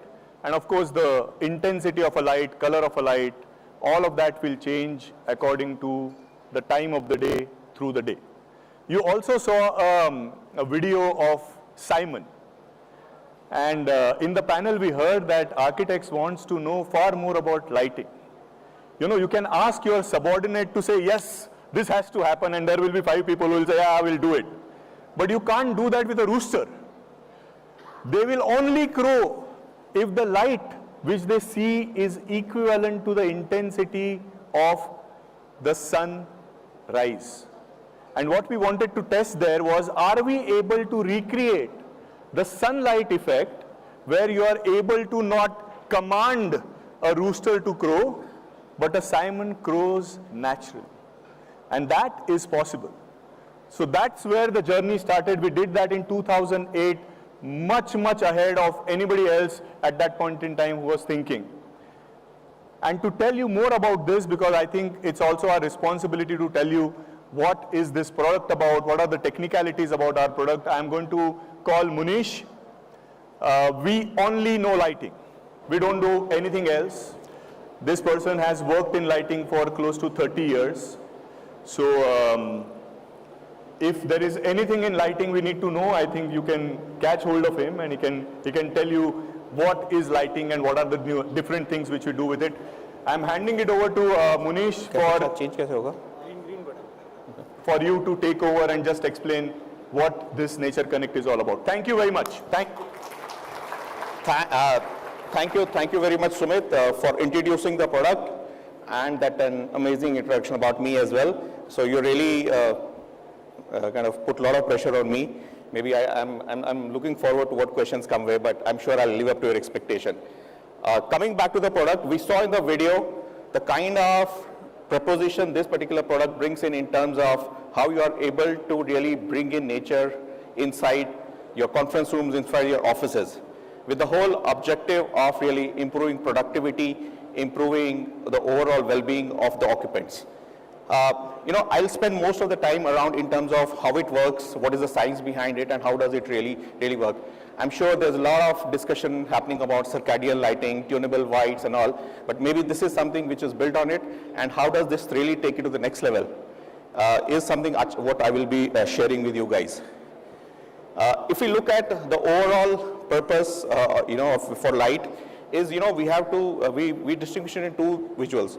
The first is the visual light. Visual light is that wavelength of the light which helps us to see objects visually, in terms of we are able to see, it's based on the whole black body effect, we are able to see.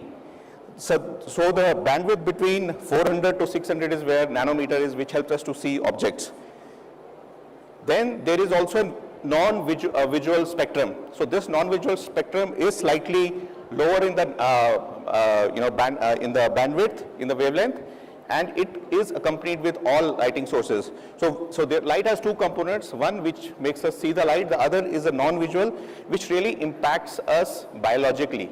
So it impacts biologically in terms of it determines our sleeping time, it determines our cognitive performance, it determines, the memory, the overall, the hormonal generation within the body. So if you see, these are the two things which normally happen, how humans, how biologically we really, react to light.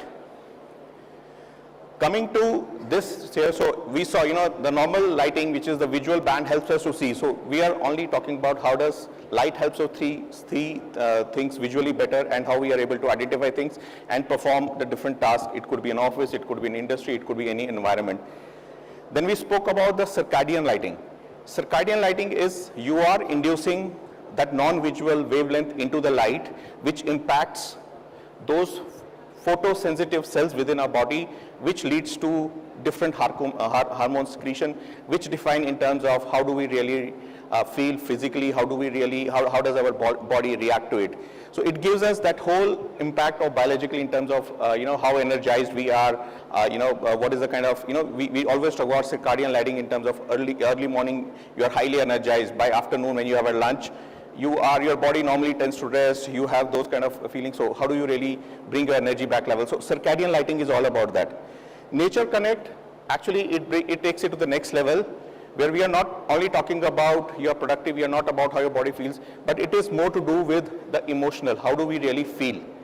And what it has to do, what is that additive layer? So in the previous thing we saw, as long as it is biological, it is you're inducing that particular lower wavelength light, which really helps you to, helps your body hormones to really perform in a particular way.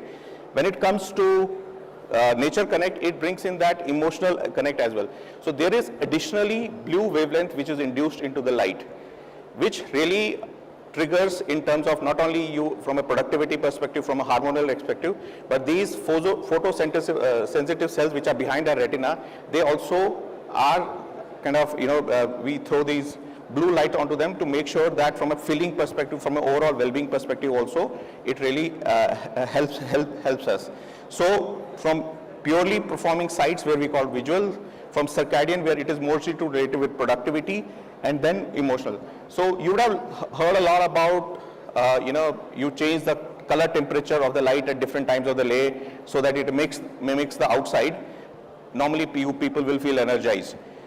With most of the researches which have happened in this space, if you do only the CCT change between say 1700 to 6500, there is almost like it impacts 45 to 50% of our ability to in terms of stimulate those hormones within the body. So next level came with the induction of this blue light, which this particular product brings in terms of this solution brings in, where we are able to have a layer of blue light on top of our tunable whites, with which we have seen the ability to really stimulate the hormones goes as high as around 85 to 90%, thus resulting in better results versus a normal tunable solution. If we see this particular product, it has 3 elements built into the same. So we have this white part which is called the daylight. It is how the daylight looks like. So in the preposition we spoke about, we are able to mimic the outside color temperature. So you would see the color of the light at different times of the day is different. So this is the product which mimics that. Then we have the blue part, which is the sky. We call it the sky. This is the element which brings in that blue blue dose which is required from a perspective of stimulating feelings, stimulating emotions. And the third part, which is very important in terms of we are also able to bring in sun. You see this depth wherein you see, it is purely like a skylight which is used in a house. You really see it at different times of say as per the movement of the sun, this also different. So when you integrate all of them together, we are able to harness the full spectrum of well-being using light. So this is how the whole thing works. We looked at, it is available in different sizes, basis the different application, and we have seen not only offices, retail spaces, hospitals, all these kind of areas really find their applications, and it comes in different forms and factors so that it can be used basis the kind of application. So when we looked at when we looked at some of the research was conducted in multiple places, and when we for a finite time of years, from for 6 months to 8 months, a lot of researches were conducted, and most of the places the results came out positively. I would like to share, we were talking about a lot about collaboration in the earlier section, which is the key thing which is driving in terms of the modern workspace designs.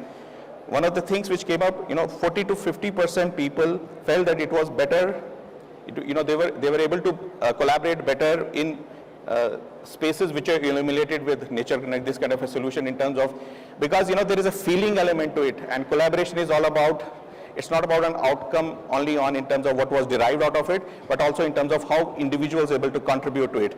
So because it is able to, that the feeling part of thing, that expression part of it is also impacted because it impacts the hormones, so that is why we see a big impact there. The other part, they used it in conference rooms which are towards the interiors, which are away from sun, generally closed. So a lot of our conference rooms we are forced to kind of really keep them inside. There, the productivity went up by around 86%. So 86% of the people really came back and said, okay, we were able to perform better jobs. I think we could accomplish much in that particular time. So from that perspective, there are a lot of proven results when it comes to this. So these results, these outcomes were also shared with the green building committees and the whole wells. So there also a subsequent number of points can be gained if we really use these kind of solutions. So one of the other element which also came up when we were really talking, one about the well-being, one was about the whole productivity part coming live with it. Also, when we looked at the overall space utilization within the offices, with these kind of solution, a lot of spaces in the office are normally, you dedicate them to storage, you dedicate them to services which are on the internal of the core. Because normally you don't have daylight, you don't want to really have people sitting there. So this solution also comes in handy to utilize those kind of dark spaces where you can use these lights and get outside environment inside. So this also really helps us to make sure that a lot of those from a space utilization perspective, from a space usage perspective, also it really brings in a lot of usage to the overall thing. This is how it was. I'm open to questions, anything related to the product, to the solution. This product can be used individually as such. There could be multiple such products which can be used across maybe an open plan office or a conference room. It also has the control system also has a DALI output with which another 64 tunable devices can be connected. So whatever color changing we saw in this particular product, it can also be mimicked in other products which we put in the periphery. It also comes with, Sumit did mention it is scalable, we can really get it connected. It also comes with a DMX interface. So DMX interface, so that helps us to connect tunable white or dynamic lighting. So sometimes you might, want to create maybe a jungle atmosphere, maybe something which is really a forest kind of a thing, a rainy day. So that is more to do with the color play. So tunable white as well as RGB colors can be integrated together. And this whole system can be really used in those conference rooms, those meeting rooms within the office. Yeah. Can we have the mic?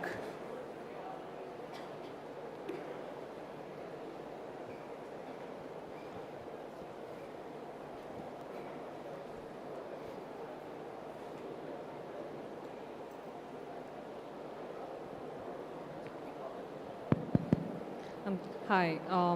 I don't know if I missed this part. I just wanted to ask you. So when you're talking about this lighting that's emulating the daylight or the sunlight within the office, does it have the same effect even in terms of the effect that it has on the human being, the health effects, the health benefits?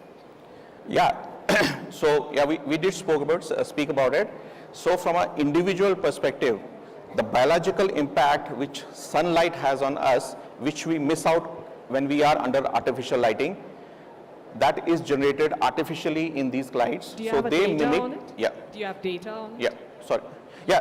So there is data on this in terms of I was mentioning about how this surveys were conducted, how live projects were conducted in universities in Europe, wherein people were asked to really work in these environments, and the results what we got of it. The second thing, there are proven papers on how tunable white light and with different intensities at different times of the day, basis the sun rhythm, really impact the body biologically, and there are proven results in terms of productivity improvement, overall well-being improvement happening because of that. So there are papers around it. Does it come as bulbs as well, or is it just like square? Sorry? Does it come as a bulb? I cannot hear you. Does it come as a bulb? Like a bulb fixture for your homes? Does it come as a bulb? So, okay, does this kind of functionality also, is there in bulbs which are used in houses? Is that the question? So right now, I think I would say 80% of the functionality what we give here, minus the blue light, is something which is available today even in lamps, wherein the lamps have these tunable features, wherein it can be programmed to mimic that intensity and color temperature different times of the year. So, hello, am I audible? yeah. Yeah, I have a question. So you were talking about the non-visual impact, while visual impact is very evident. So does it have to do anything with vitamin D? Because see, as per statistics, 60% of the population is deficient in vitamin D. So does those non-visual impact, does it mean it's fixing our vitamin D levels? Or? Yeah. So because finally there has to be an addition. So totally it doesn't take care of the whole vitamin D theory, which also comes with lighting. So that is one part of it. So it only fulfills part of that, because that it has a totally different, because then the wavelength of light is totally different when it comes to vitamin D curing, but it partially takes care of that particular activity. Here it is more to do with light sensitive cells, how they react to different color temperatures. They in turn stimulating the different hormones which really decide our energy level, decide in terms of how do we really act and react on this. Thanks, Manish. Thank you so much for explaining so well. But I think for vitamin D, I think we'll still have to depend on sunlight. Thanks, Manish. Thank you so much. Thanks to Girish Chawla for setting the tone with the wake-up light for the product launch by Sumit Joshi. And in fact, that is not all. We have the you can experience this light in our experiential center later on. But let's move on to the next panel discussion of the day. Again, we had been talking about technology. We saw how technology, Munish explained, is making a difference. Continuing from there, our next topic of discussion is technology and sustainability in workspaces. And for that, let me bring on the speakers for this very interesting session. Let me first of all call upon our moderator of the session, which is Meenakshi Sharma, Senior Vice President, Design Service, Western Global Workplace Services Private Limited. Meenakshi has delivered exceptional outcomes throughout her career, consistently raising the bar and leaving an enduring impact on the sector. Projects like Cisco Campus, Microsoft, Goldman Sachs, IBM, Google and Apple have added to her portfolio, enhancing the expanse of her industry knowledge. Thank you, Meenakshi, for being here, being on the stage. Let me eminent set of speakers. First of all, let me introduce Ashish Rakheja, Managing Partner, Aeon Consultants. He is also the past Vice President, ASHRAE. He is Fellow ASHRAE, Fellow ISHRAE, Senior Fellow IGBC. Lot of applications, Ashish. So Ashish is a seasoned consulting engineer and has designed over 4,000 projects. He specializes in high-performance buildings and leads leading design activities of electromechanical services for net energy buildings. He has been spearheading the green building movement in the country since 2001 and regularly contributes to government bodies and technical services. I now invite our next speaker of the session, Harshita Shetty, Managing Director, Realty India. With a background in lighting design and architecture, Harshita has amassed over a decade of experience working in the UK, UAE and India, and she is a professional member of IALE, LIDAI. Her artwork, her art details are from Light Award. Thanks, Harshita, for being here with us today. Our next eminent speaker is Hemi Gaza, Design Director, Gensler. And Hemi, with 20 years of experience, is a seasoned architect and innovator with expertise in design and execution of large-scale workplace projects. Currently, he co-leads workplace technology practice area for the APME region and has completed projects in China, Singapore, Saudi Arabia, India, Spain, Bahrain, Colombia, and 10 more countries. Thankfully, 10 more countries are not written there. Our next speaker, I introduce Mamta Ji, Associate Director, MEP and Technology, Space Matrix Design Consultants Private Limited. And Mamta has over 2 decades of experience in engineering and technology. She is currently managing the MEP and Technology, Life Science and Data Center verticals at Space Matrix across India. Our next panel member, Rup Chanda, Director, Design and Projects, RSP Design Consultants India Private Limited, has 25 years of extensive Indian and international work experience in design and project management of a wide range of projects. He currently leads a team of professionals and designers who are involved in the design of corporate campus, IT parks, commercial, institutional, and residential projects. And our final member of this esteemed panel is Sudarshan JP, founder, partner, Oculus Design Studio.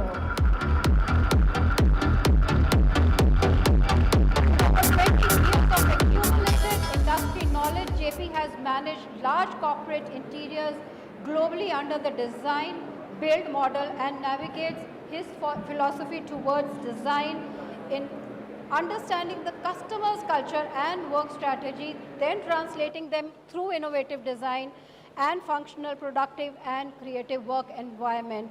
So a very diverse panel we have, and Meenakshi, a tough job for you to bring out the best from our speakers today. I hand it over to you now.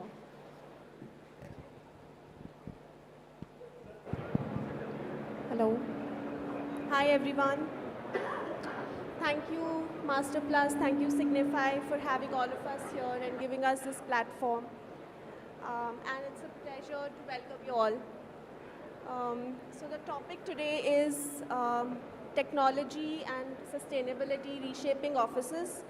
We've had a very fruitful discussion earlier with creativity in workplaces, and I think coming from there, going to the sustainability part of it is going to be very seamless. You know, we talk about sustainability so often, and what is it? To sustain, not to change. While we are talking about technology, which is updating, upgrading itself, changing in seconds. So I think these are two very distinct characters and components of creative design, and how these two are interconnected, and it's kind of coming together to make our offices very efficient and probably healthier and productive. So that's what we're going to discuss today, and I'm sure it's going to be very insightful with the panel members here. So we'll have 3 rounds. We've planned for 3 rounds. Round 1 would be technological innovations in the office design. The second would have the sustainable challenges and innovations coming in. And the third would be the future trends. So I think it will be an interesting topic to discuss with all of you all. So starting with the first question, and we've been talking about balancing in the previous session too. So here it goes. How do you create a balance using eco-friendly materials with the demand for cutting-edge technology and infrastructure in today's world of construction? Jamie, do you want to take this? Yeah, sure. Becomes very Thanks. First of all, thanks for the invitation. I think the main point starts at the beginning of the projects. When you set the principles, when you set the goals with the clients and the stakeholders, then you're able to respect the next layer. The next layer is sustainability, the next layer is technology, and the detailed part of the project. But if at the beginning you really believe that you can create an impact, that you can bring a sustainability, you can bring new materials, then you're able to actually get it done. It's not makeup, it's not about checklist in the middle of the project. It's actually respecting that you can actually bring a real benefit, and that you can actually save energy, transform the appreciation of the space, but at the same time set a target that is achievable, and it's not just, again, not to comply with the certifications, but actually to believe that it can be done. And we have done it multiple decades, multiple achievements in terms of materials, new technologies, new energies, and gradually is becoming more respected, that the clients are coming with a serious approval that is not anymore a checklist, is actually a real benefit. Thank you so much. Roop, do you want to take this?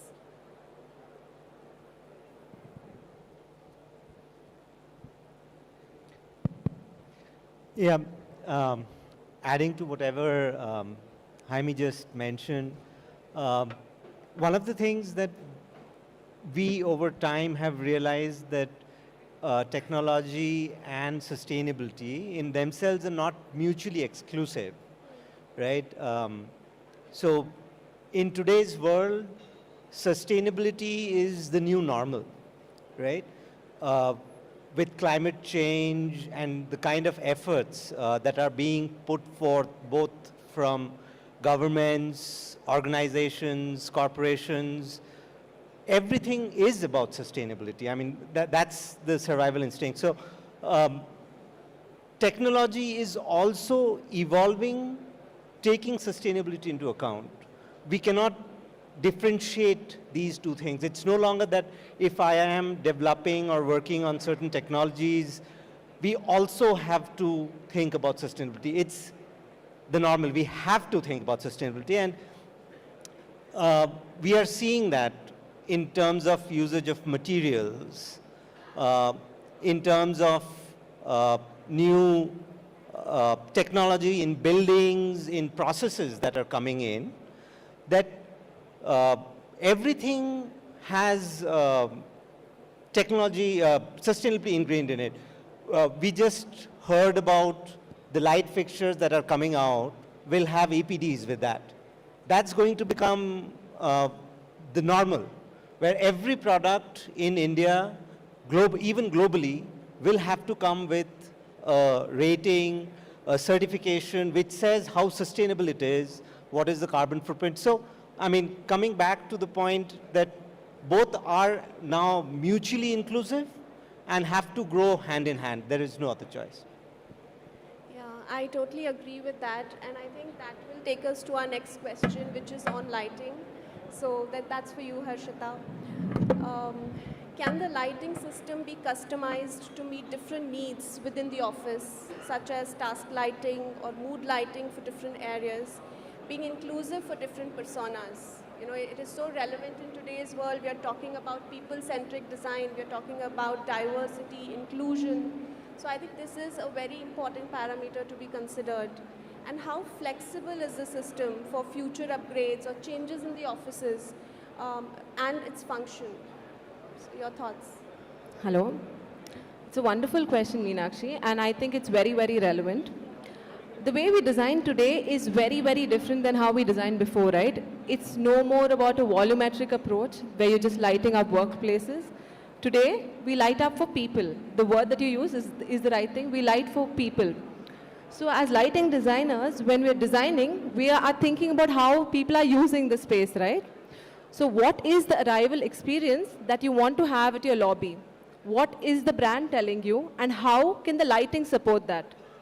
We talk about how you need to have collaborative spaces, spaces where people can sit. Maybe you don't need very bright lighting, but how can you get their creativity out?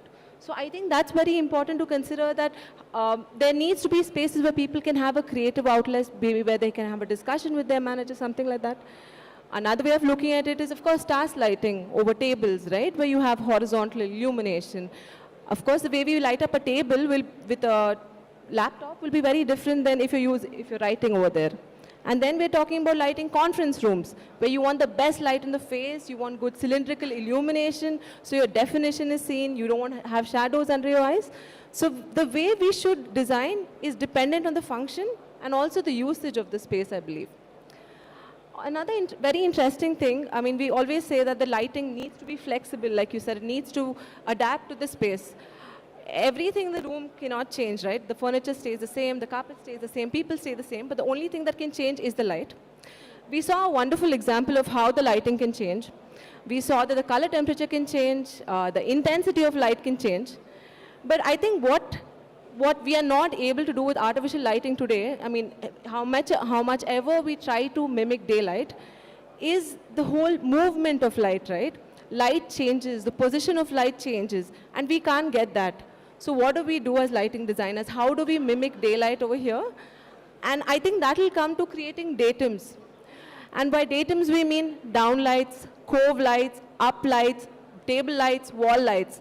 So imagine the same space being used differently. So in the day, you have downlights, you have linears, But maybe in the evening it becomes warmer, it becomes dimmer. The light source is from tables, it's an uplighter, it's from floor lamps.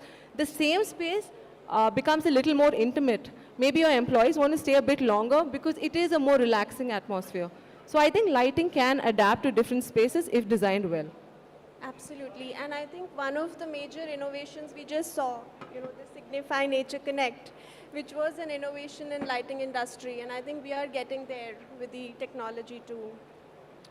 So moving on, how do we manage these? How do we get to the IoT and the sensors? So how do you incorporate a smart building technology into the overall office design? And this question is for you, Mamta, and if you can give us some examples that you have worked with.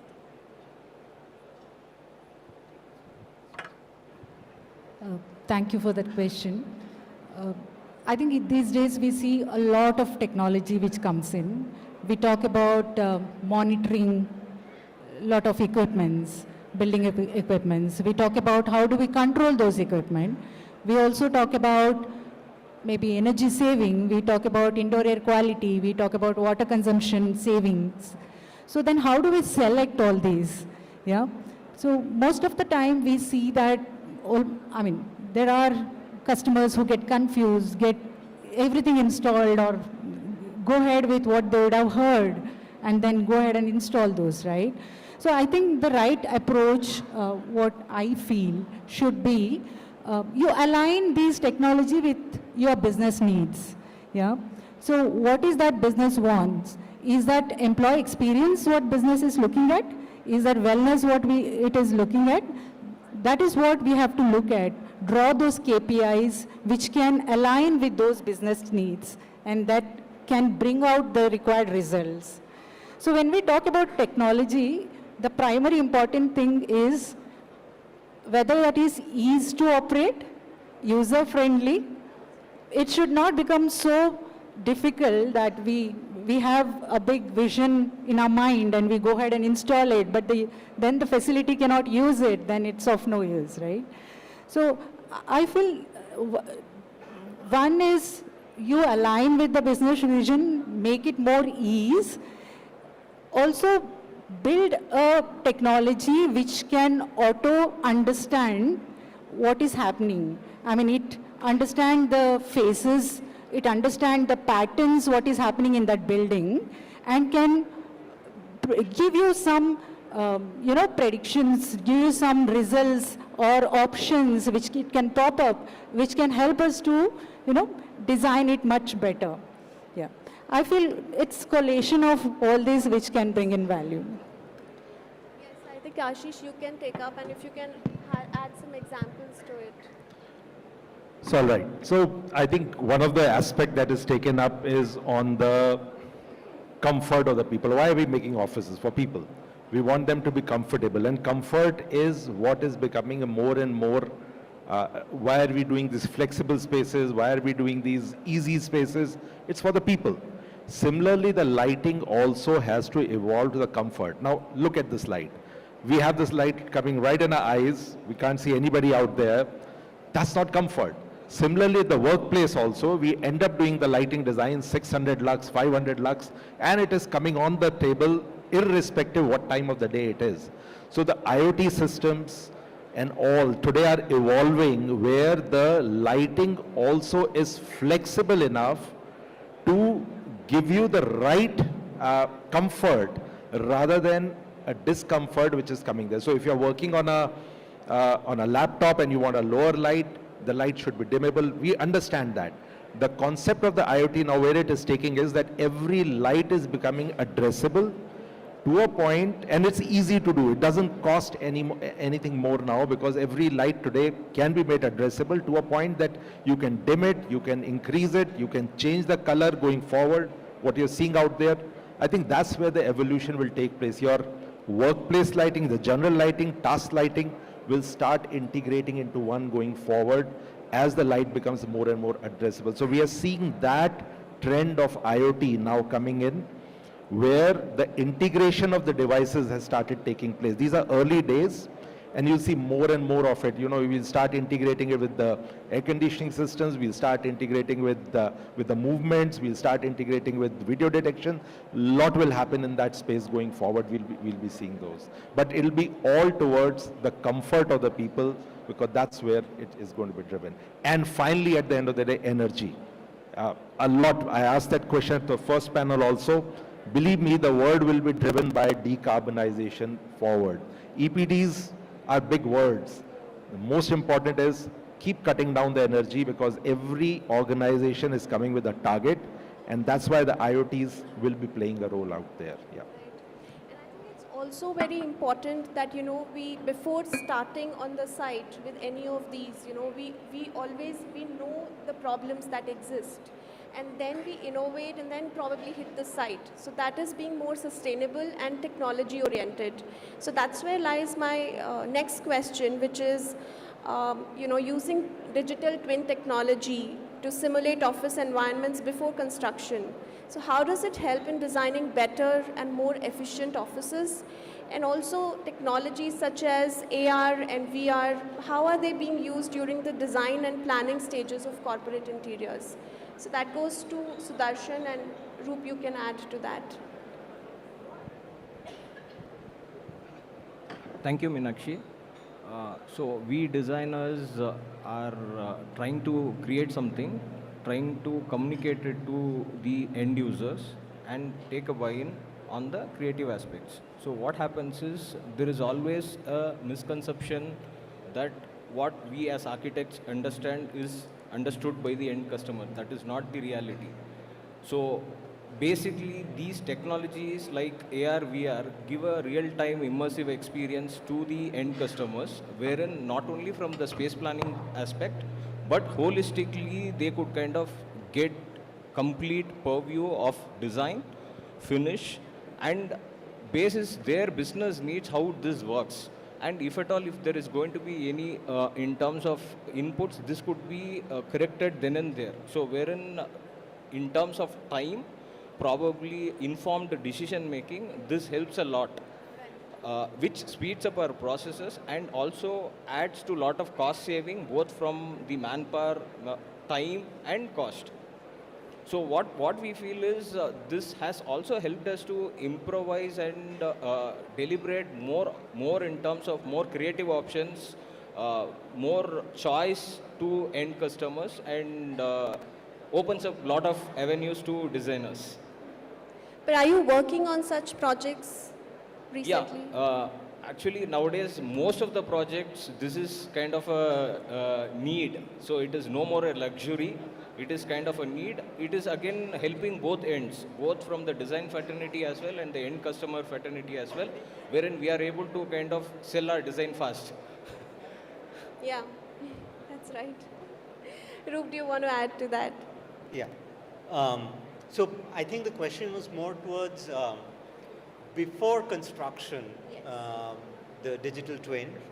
And I mean, digital twin is an old concept, but it's catching on, and to a lot of the industry, it's relatively new. The benefits are coming across. First thing I would start with is it helping in the sustainability movement? Does it help us? And I mean, what we have found, we have done projects where we have created digital twins before construction. Digital twin really helps post-construction in maintaining the facility, but even before construction, we have found that we have been able to cut down on a lot of times of, the design time, the procurement time. All these things help in, in a certain way it's sustainable because it helps in a lot of energy savings for the amount of period that we are wasting working on something on our computers, on our offices. This has reduced that substantially. We have found digital twins before construction can be loaded so heavily with specifications that the whole procurement process becomes very efficient. And again, this has helped us, we have found out this has helped us in time, in reducing time and giving a much better quality of product. And again, I think this is a movement towards sustainability. So I'm very hung on this sustainability thing, and anything that helps and moves towards it, I think is a good technology. And sustainability has helped that. Of course, post-construction, which is not the question, but we would like to say that post-construction, it helps a lot over the Maintaining. next, the life cycle, Right. what we do a life cycle, the life cycle of the whole product, it does help a lot where it's much more easier to maintain, manage, and more accurate. Having said that, I would also like to put in on the AR, VR bit of it. They are very immersive experiences. Today we see them more as marketing tools, but we have used AR, VR experiences to understand as architects and designers a design better. It has helped us, but we have seen it more as a marketing tool to communicate design to our end users. Thank you. I just want to, if I have your permission, Absolutely, Meenakshi. Ashish. I have a different perspective to the digital twin.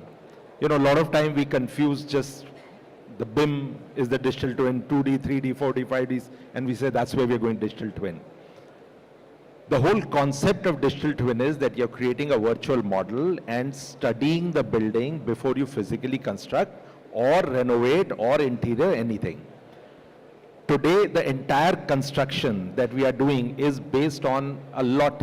We see these big developments coming on EPC mode, where the criteria are purely cost and time.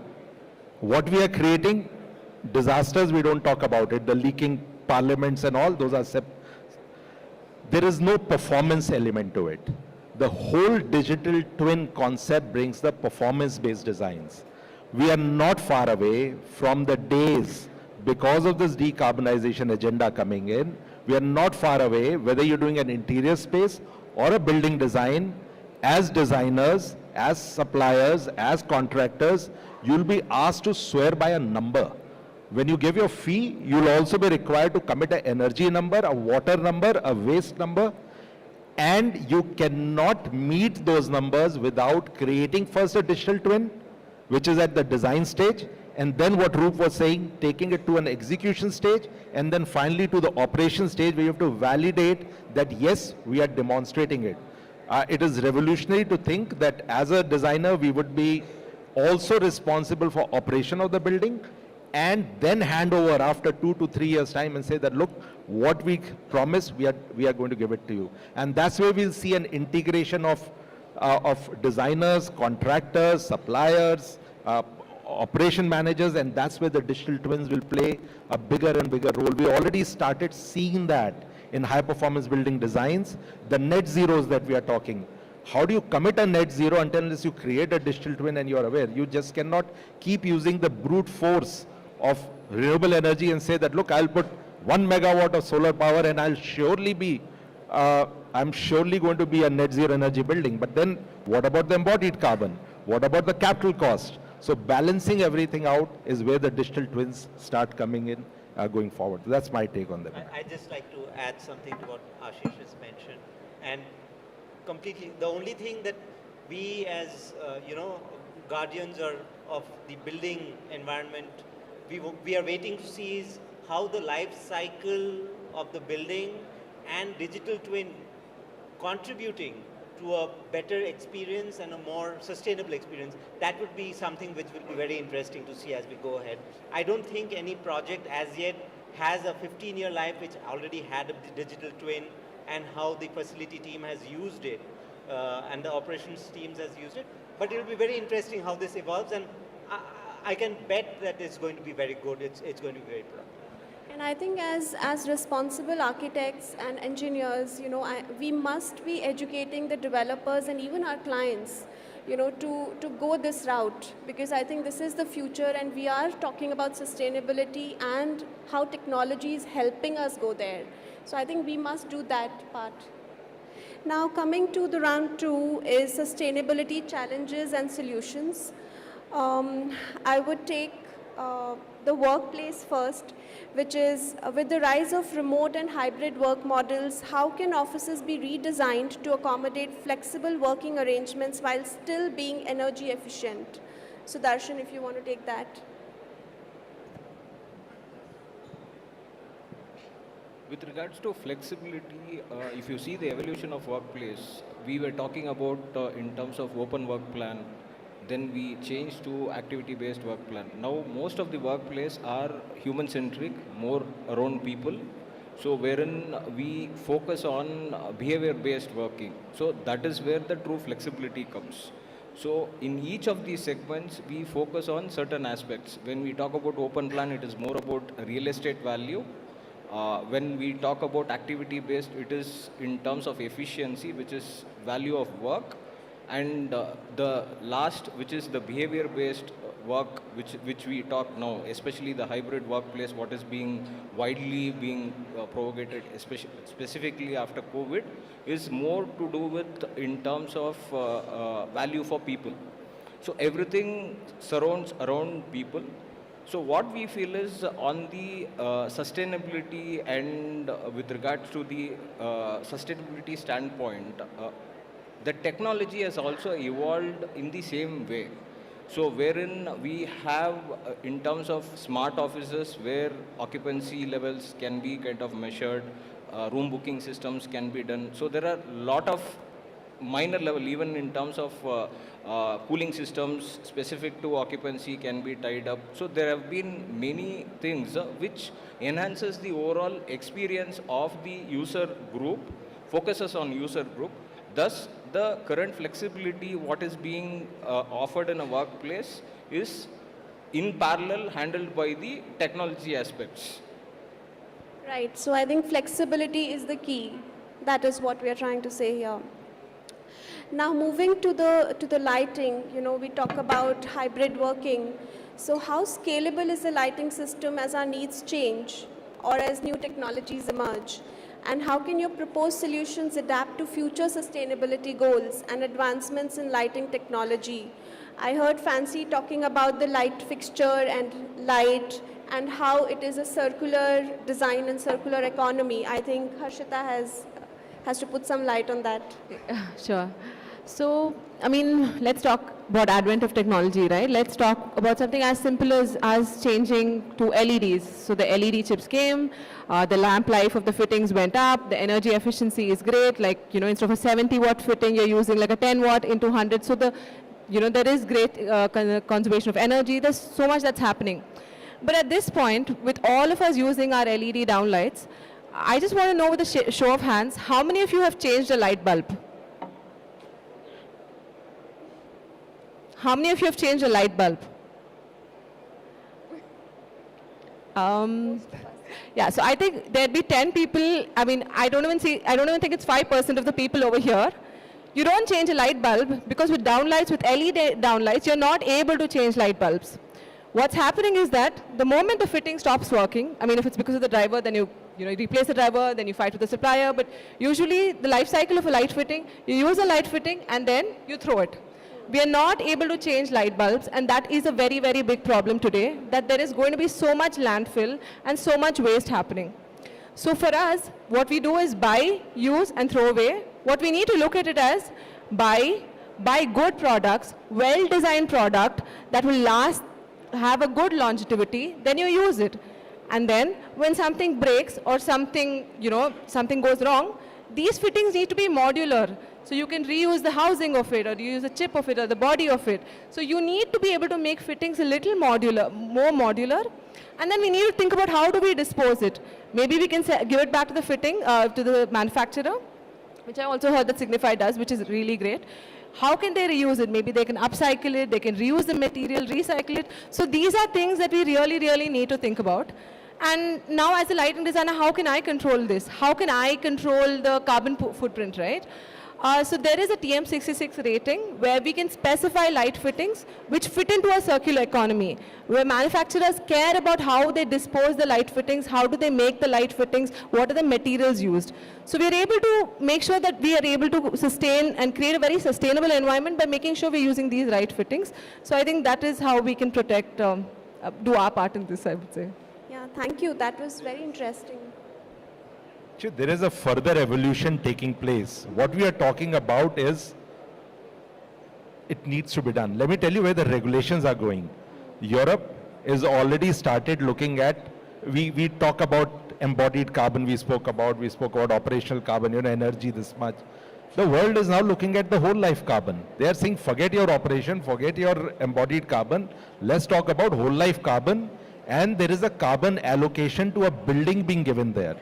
Denmark has already come out with a regulation which says that a building, when you apply for a building permit, your permit says you are allowed 12 kg of CO2 emissions per square meter per year. Now you monitor it, you keep a record of it, and you come back. Now what does that mean? That means you want to consume more electricity, you want to put these fancy bulbs, go ahead and do that. Your material carbon has to be brought down, your embodied carbon has to be brought down. You want to use a lower embodied carbon, sure, do that. So you're automatically getting into a regime where your light fixtures, your anything would get recycled, recyclable, EPDs, all of that would come in because the regime is coming in that direction. So the world is fast changing, and that's where the fixtures, the lighting fixtures, the circularity of it would automatically come in. Now we need to start thinking about both operational and embodied, how we get down to those numbers, start keeping a record. And that's why those, we keep speaking about that you should start doing a benchmarking of your carbon emissions, and also, there's a bigger world out there. But all I'm trying to say is, all this is coming at such a fast pace that the world is going to get shaken up, and so would our design elements be going forward. Hold that thought, Ashish. Meenakshi, I'd just like to add to this. Sure. I hope, I can see India is moving towards that. I mean, I'm just adding to your thing. With SEBI and BRSR coming in now, we hope we move towards that. But let's see. I mean, there is a lot of expectation. I think India has got till 2070. We are saying that we'll meet the SDGs for the UN SDGs. So I hope India will also move towards that, where we will make it mandatory by policy, by regulation, to have highly sustainable buildings. So Roop, I'll respond to that. Sorry, I need to respond to that because I'm part of the ECBC. Now, Energy Conservation Building Code has long been seen as Energy Code, is now evolving into ECSBC, where there's a sustainability element coming. So I've been asked to chair that, and that code is going to get out in next month's time. It brings in these concepts. So 2024, we are sitting and we have started discussing, talking, operational and embodied. Codes are transforming at this point. We may not go to a stage where we say 12 kg of CO2 emissions, but believe me, we are talking about what you're going to put into your material and how much are you going to be using there. That change is coming, including water, which that gentleman is saying. The Energy Code of India is going to have water, waste, materials you talk about is going to be there. Basically, all of us have to shape up. In fact, my next question, you all have already answered, I feel. It is, how can advanced technology systems, example, smart grids, renewable energy, integration, energy storage solutions, be incorporated into the design for campus buildings? And I think much of it is answered, but I think, Ashish, you can take that. Okay, so the energy storage solutions and all this, I'll just give you one statistics. I was reading it somewhere. The sale of the energy storage doubled between 2022 and 2023, doubled, largely driven by US and China. The rate at which the energy storage system prices are falling down is crazy. All that, okay, so there are, again, I bring back to the carbon element because that's sort of gone into my mind to such an extent that I only think carbon all the time. Embodied, we are a little far away. We are still learning. A lot of us are learning here. The operational carbon is an elephant which is there in the room and has to be talked about. All these 2030 targets, 2030, 2035, when we talk of neutrality and all, sir, you also spoke about it, they're all referring to operational carbons at this point of time, which means that we need to negate our emissions related to the energy consumption or the operational emissions that are taking place. And that's where the smart grids, the energy, all that is going to come in. I'll give you an example of a real life building. There's a project we are doing in Faridabad. On-site solar is 13 megawatt. It is being generated to the various rooftops integrated into a microgrid, integrated with the electricity grid of the government, and we generate the power at low voltage, take it to 11 kV, distribute it within the campus, bring it down again to 415 volts and supply it. We are doing islands now in Maldives and in Lakshadweep, where we are talking about 32 megawatt on-site solar, where the management of the loads, including electrical energy, including laundries of the world, including kitchens, have to be managed in a way that whatever we are generating has to be consumed at a certain point of time. How we consumption pattern is going to be there, and digital twins and all are playing a big role out there. It's a different world. So this is the new future. The storages, energy storages, neutrality would drive the whole design world going forward, because the operational carbon has to be achieved. 2030 is the target most of these MNCs, most of the large corporates have put in, and that's why this is a big thing going on. I think we all are working towards it along with the clients. So how do you combine, these workplace characteristics and being sustainable with sufficiency strategies? We are talking about campus buildings, and we are talking about productivity, filling in so many people in there. In the previous session, we did hear them that if they need 500 workstations, they need it. So how do you kind of combine workspace characteristics being sustainable in nature with these strategies? Do you have some examples to pose, Jamie? So before the examples, I think there is a very serious ethical question as professionals. When you think about this strategy, everything comes back to a single question.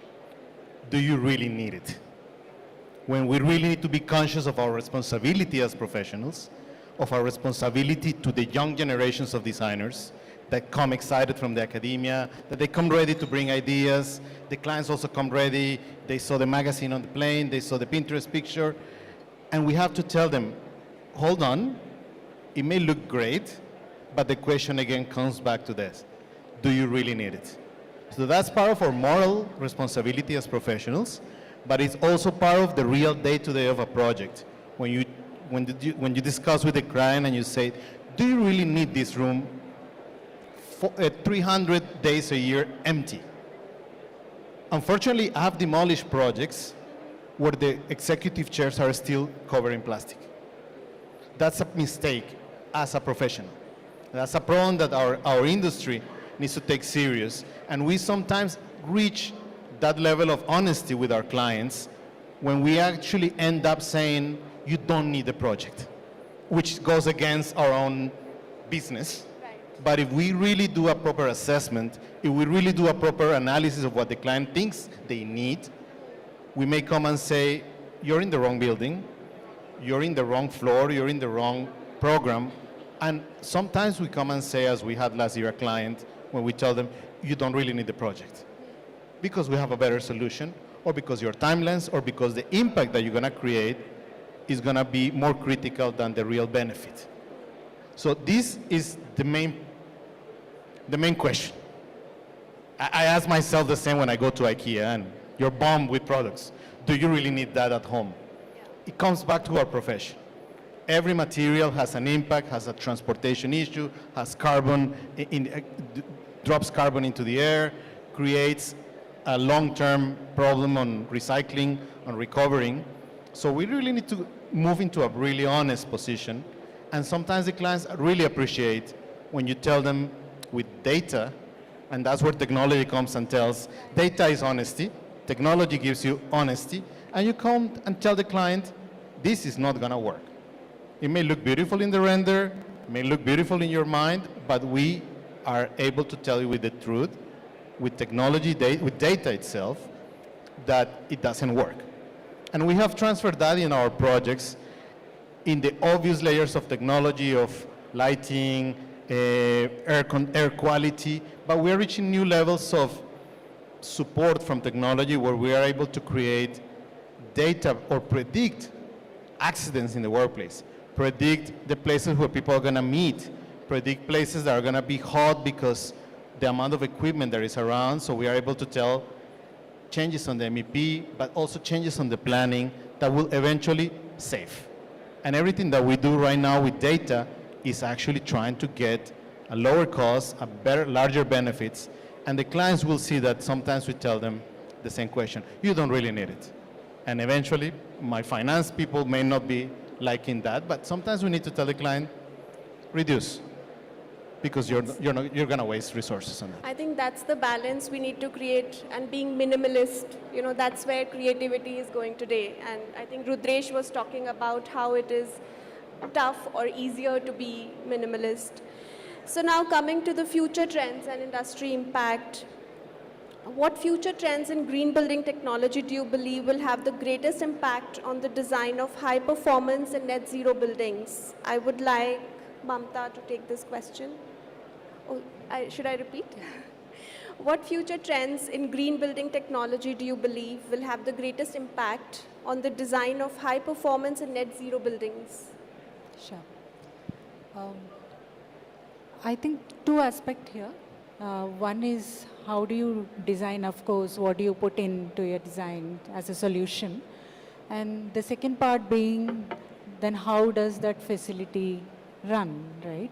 So if I have to talk first about the second part, then it's more about in MEP per se. So it's more about keep commissioning it, keep analyzing the data which come in terms of energy efficiency, and how do you reprogram it, put it on auto mode, how do you always reprogram that, right? So when you look at the primary part where you put into design and how do you look at it, I think it's about how do we avoid waste, how do we reuse materials, or how do you use what is, say, HVAC design I have done in few of my projects where you use that the exhaust part of it. How do you recycle and use it, right? So it's both the ways what I feel we have to get into. Sure. Ashish, do you want to take this question? And it's also about net zero, so. Okay, thank you. So 3 things would impact. In my personal opinion, I'm an engineer, so a little odd man here sitting. First of all, nature would come back to the building design. And we're already seeing the trends of it, and I'll elaborate more. The second is digitalization is going to get more and more because the integration would start happening. And the third is performance-based would start happening. So let me come to the first part, which is nature. There are a lot of aspects that we have been designing are going to get challenged. One is the daylighting we've been speaking about. More and more integration of daylighting is being talked about, whether it's the lighting designs, artificial lighting designs, the integration of daylighting is coming in. Even the concepts like the air conditioning we're sitting right now is getting challenged. Where are the fans? Where did they go away? Do we really need to be like this where we are? We are seeing a large number of offices bringing back the fans and challenging so the whole concept air conditioning is wrong. We are saying it's thermal comfort, and that's what we were talking about. Your dressing would get challenged. So I'm going to see that trend. I can go on elaborating on that, but going back to the basics, which is what you also said, Jamie, just now, challenging that, bringing nature back, that's one trend. The second, digitalization, I think we all know. IoT-based, the integration, everything would be on demand. If you need an air conditioning, it's on demand. If you need a lighting, it's on demand. If you need anything, it's going to be on demand, because why consume something that we don't need to? And that's where the IoT and the digitalization aspect would come in. And third is performance, because once you'll have, today you may think that the number I said, 12 kg of CO2 emission per square meter per year, oh, we are far away. You are not far away. If one part of the world is implementing, Europe is implementing, it's going to go to US, and whatever US does, we love to copy that. So it's going to come back here also. We would be copying it. We would be talking about those numbers, GHG emission, GHG accounting, all that is going to become real. So the performance would also start coming into the office designs. And these are 3 big trends, mega trends that I foresee for the building designs going forward. In fact, we have seen Infosys campuses with radiant cooling and fans coming in. So I think, they are the thought leaders who have come up with this already. They're going back to the basics. No, we have seen campuses in US, Microsoft, with fans. Recent campuses. So, I mean, somebody asked me, if you're putting fans, where are the paperweights in the office? And I said, where is the paper? So it's like that. Roop, I'll give you a real life example. My own office, platinums and all, let's leave that aside. Those are fancy things. We started by maintaining a temperature 26 degrees with fans. People complained of cold. We have gradually increased the temperature. Today, we maintain 30 degrees centigrade. Peak summers with fan speed varying, not thermostat varying, fan speed varying. If it's warm, increase the fan speed, bring them. Our energy consumptions are 1/3 the number of conventional offices at this point. So a lot can be done. That's what I'm trying to say. The performance would drive these going forward. Wait and watch what's coming. So, how about the emerging trends in workplace design and technology do you think will shape the future of corporate campuses over the next decade, Roop? That's for you. Well, that's a loaded question, and I would like to pass if I can. But before the pandemic happened, I think we all knew where workplace is going. And then pandemic happened, and we tried to figure out where workplace is going. We thought we have cracked it. Post-pandemic, a new set of rules, hybrid, blah, blah, a lot of stuff started. So really, what's going to be the future? I mean, my guess or anybody's guess over here would be as good.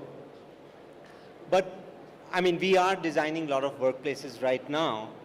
There are 4 things that come up in every discussion. And we have started believing that these 4 things are kind of, set in stone. These are the things that we will have to take care of as we design workplaces. I will start with my favorite, that's sustainability. All future workplaces, doesn't matter where, how, hybrid, non-hybrid, has to be sustainable. Second, that what we are finding out, because of the hybrid work culture that has crept in, despite some offices coming back to 5-day work weeks, there is a lot of ask for flexibility. And we feel that all future workplaces have to imbibe some form of flexibility in the kind of workspaces they provide.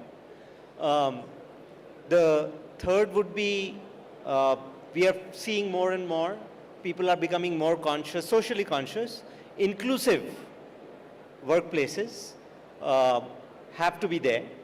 And the fourth one is, so we talked about, the fourth one is the governance side of things, where workplaces have to bring in more socially acceptable, more community-oriented policies within the work. So these are the 4 things that we feel are going to be there.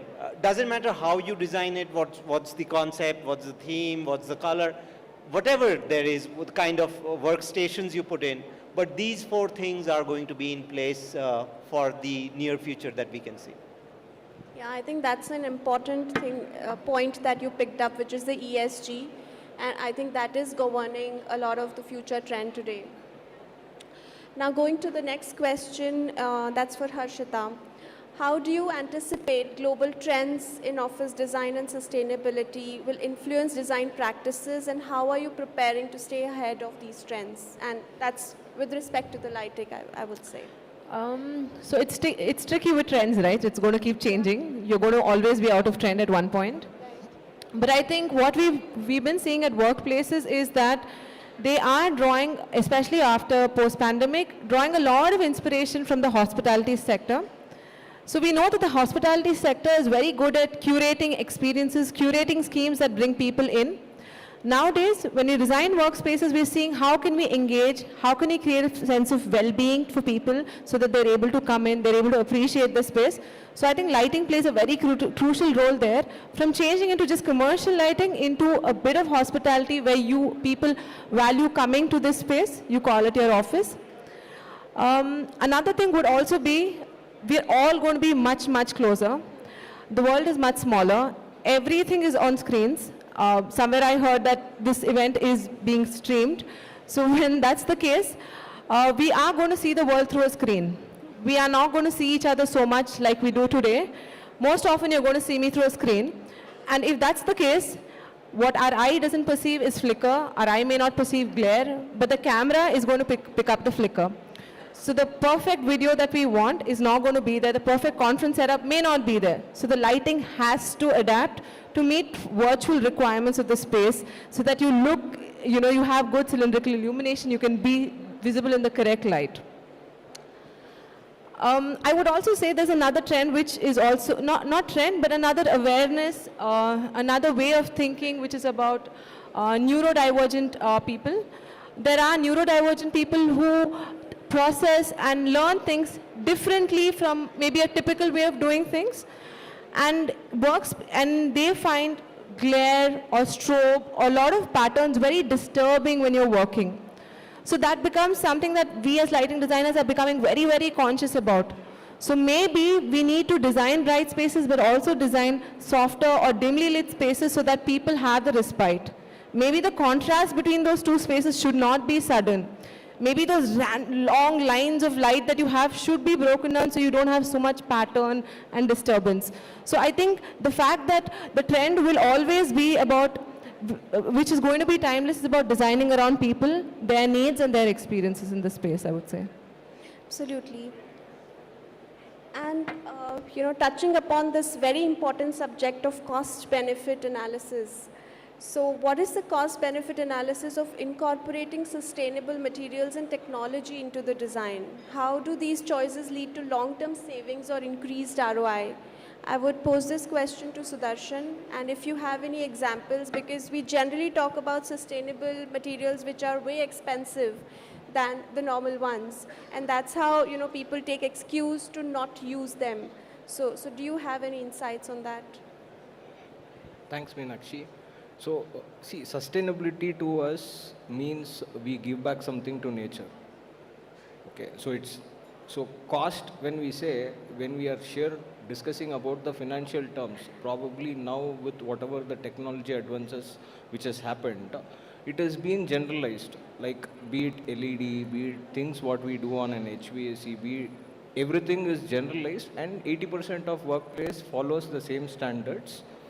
Second, when it comes to interior material aspects, yes, it is sure not something we kind of get which are expensive, but try to source material which are nearby, locally available. So you could reach out to people in terms of, there are a lot of, in terms of firms which, in terms of accelerates these aspects where we can kind of reach out. So coming back to cost benefit analysis, let's not look at sheer financial cost, probably in terms of the environment cost, be it the people cost, because everything is now oriented towards the experience. So if an workplace which has sustainable design practices incorporated, and it could retain talent, attract talent, retain talent, nurture talent, probably that is the huge cost saving for company.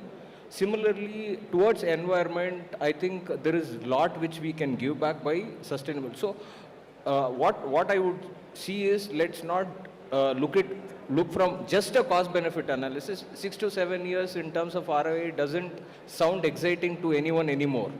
But there are a lot of, in terms of layering, which could be done, and it would definitely add to a lot of tangible benefit for any company who consciously practice these sustainable practices, be it from technology aspects, which directly gives experience to the end customer, and also from the interior aspect where reduce, reuse, your maintenance, the operation and maintenance cost can be drastically brought down. So if you look at holistically, definitely there is an ROI, probably a number to it needs to be worked. Very interesting thought. So that's all we had in the question today, and I would pass the questions to audience if they have anything for the panel members. Any questions to be asked? I know they are hungry. Thanks. I think it was a wonderful session, and I think what we have, the takeaway that I've got is sustainability is no more a choice. It is we have to do it. So it's no more, should we or should not we? That's not the question. And technology is an enabler. It cannot be crutches. I think we had some very good examples from our panelists how they have been able to do wise use of technology. And as Harshita said, we have to be very wise how we are using the products, recycling, upcycling, and I think all the stakeholders have to be part of it. I'm sure our audience have a lot of questions, but our speakers are here. We will, they will take the questions offline. But let me call upon on stage Mr. Vikas Chawla to give the mementos to our speakers today. Can we have our speakers, and have a group picture of our speakers. Vikas Malhotra, Commercial Leader, System and Services Greater India from Signify. Thank you for doing the honors. And excellent. Very, very engrossing. Thank you. Can we have the group picture in the meantime? Yeah. Nice.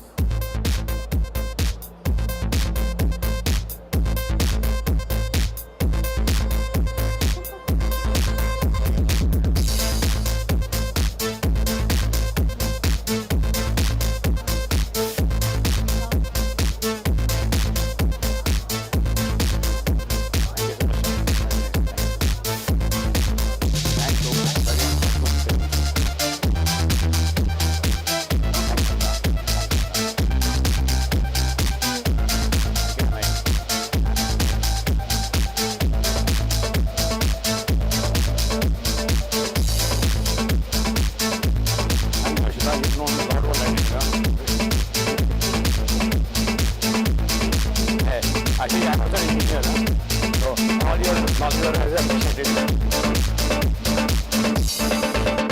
Thank you, Nakshi. Very well managed.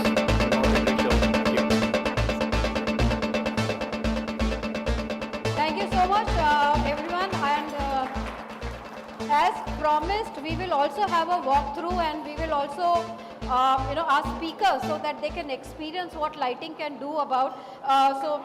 Can we have a group picture of the speakers? Yeah, and then I will request Mr. Vikas Malhotra to give the thank you note for our speakers and the audience.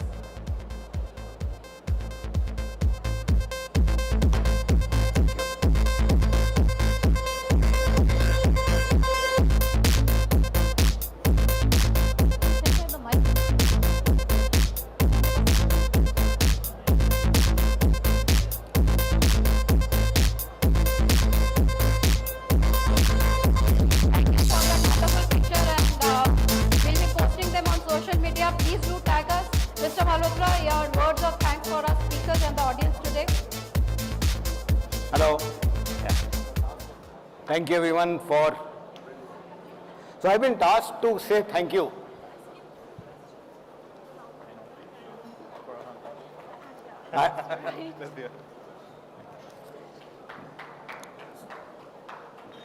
So let me start by thanking the audience and the visitors who have come here. I think it is really very nice for all of you. The house was full and full throughout the entire session. So I think it was almost a 3-hour session, like a movie. And I think the entire discussions were extremely engrossing and fascinating. The two panel discussions, so the panelists, I think you did a phenomenal job, both the panels. Really very, the purpose of this event is really one to showcase all the products which we have, and the second is to really understand, get the insights from these panel discussions. I think these panel discussions were extremely nice. The debate and discussions which happened was really pushing the frontier. A lot of learning for us, which will help us design new products and push the technology further. The first one on creative design, I think that the theme was really making a design which works, right? And I think that's our purpose also. We create a design which differentiates. Every design should have a purpose. The purpose of this event was actually to get the insights, and we got those insights here. So thank you everyone for that. The second session on technology and sustainability, when I joined this company, Signify, I was told go and sell bulbs. To be honest, I have never sold a single bulb. So technology in this industry has evolved so much, from conventional to LED, from LED to IoT. There has been significant developments in technology which has happened here, and I think which was showcased in the entire session. Technology will lead to sustainability. I think the sustainability and Signify is in forefront of this sustainability. Sumit talked about EPDs, and even before the EPDs, the energy saving which we give is really creating a sustainable future. We started with 70 lumen per watt and we are touching 170 lumen per watt. That means the energy saving can go up to 70%, and with controls it can go up to 80-85%. So really a very, very sustainable solution which we provide. Lastly, I would really want to thank all the organizers, the Realty Plus, the Signify team, I think which worked day and night for the last 2 days to put up such a fabulous show. So thank you everyone, thank you for joining, and I hope you had a good rest of the evening. Thank you. I think we are keeping this brief.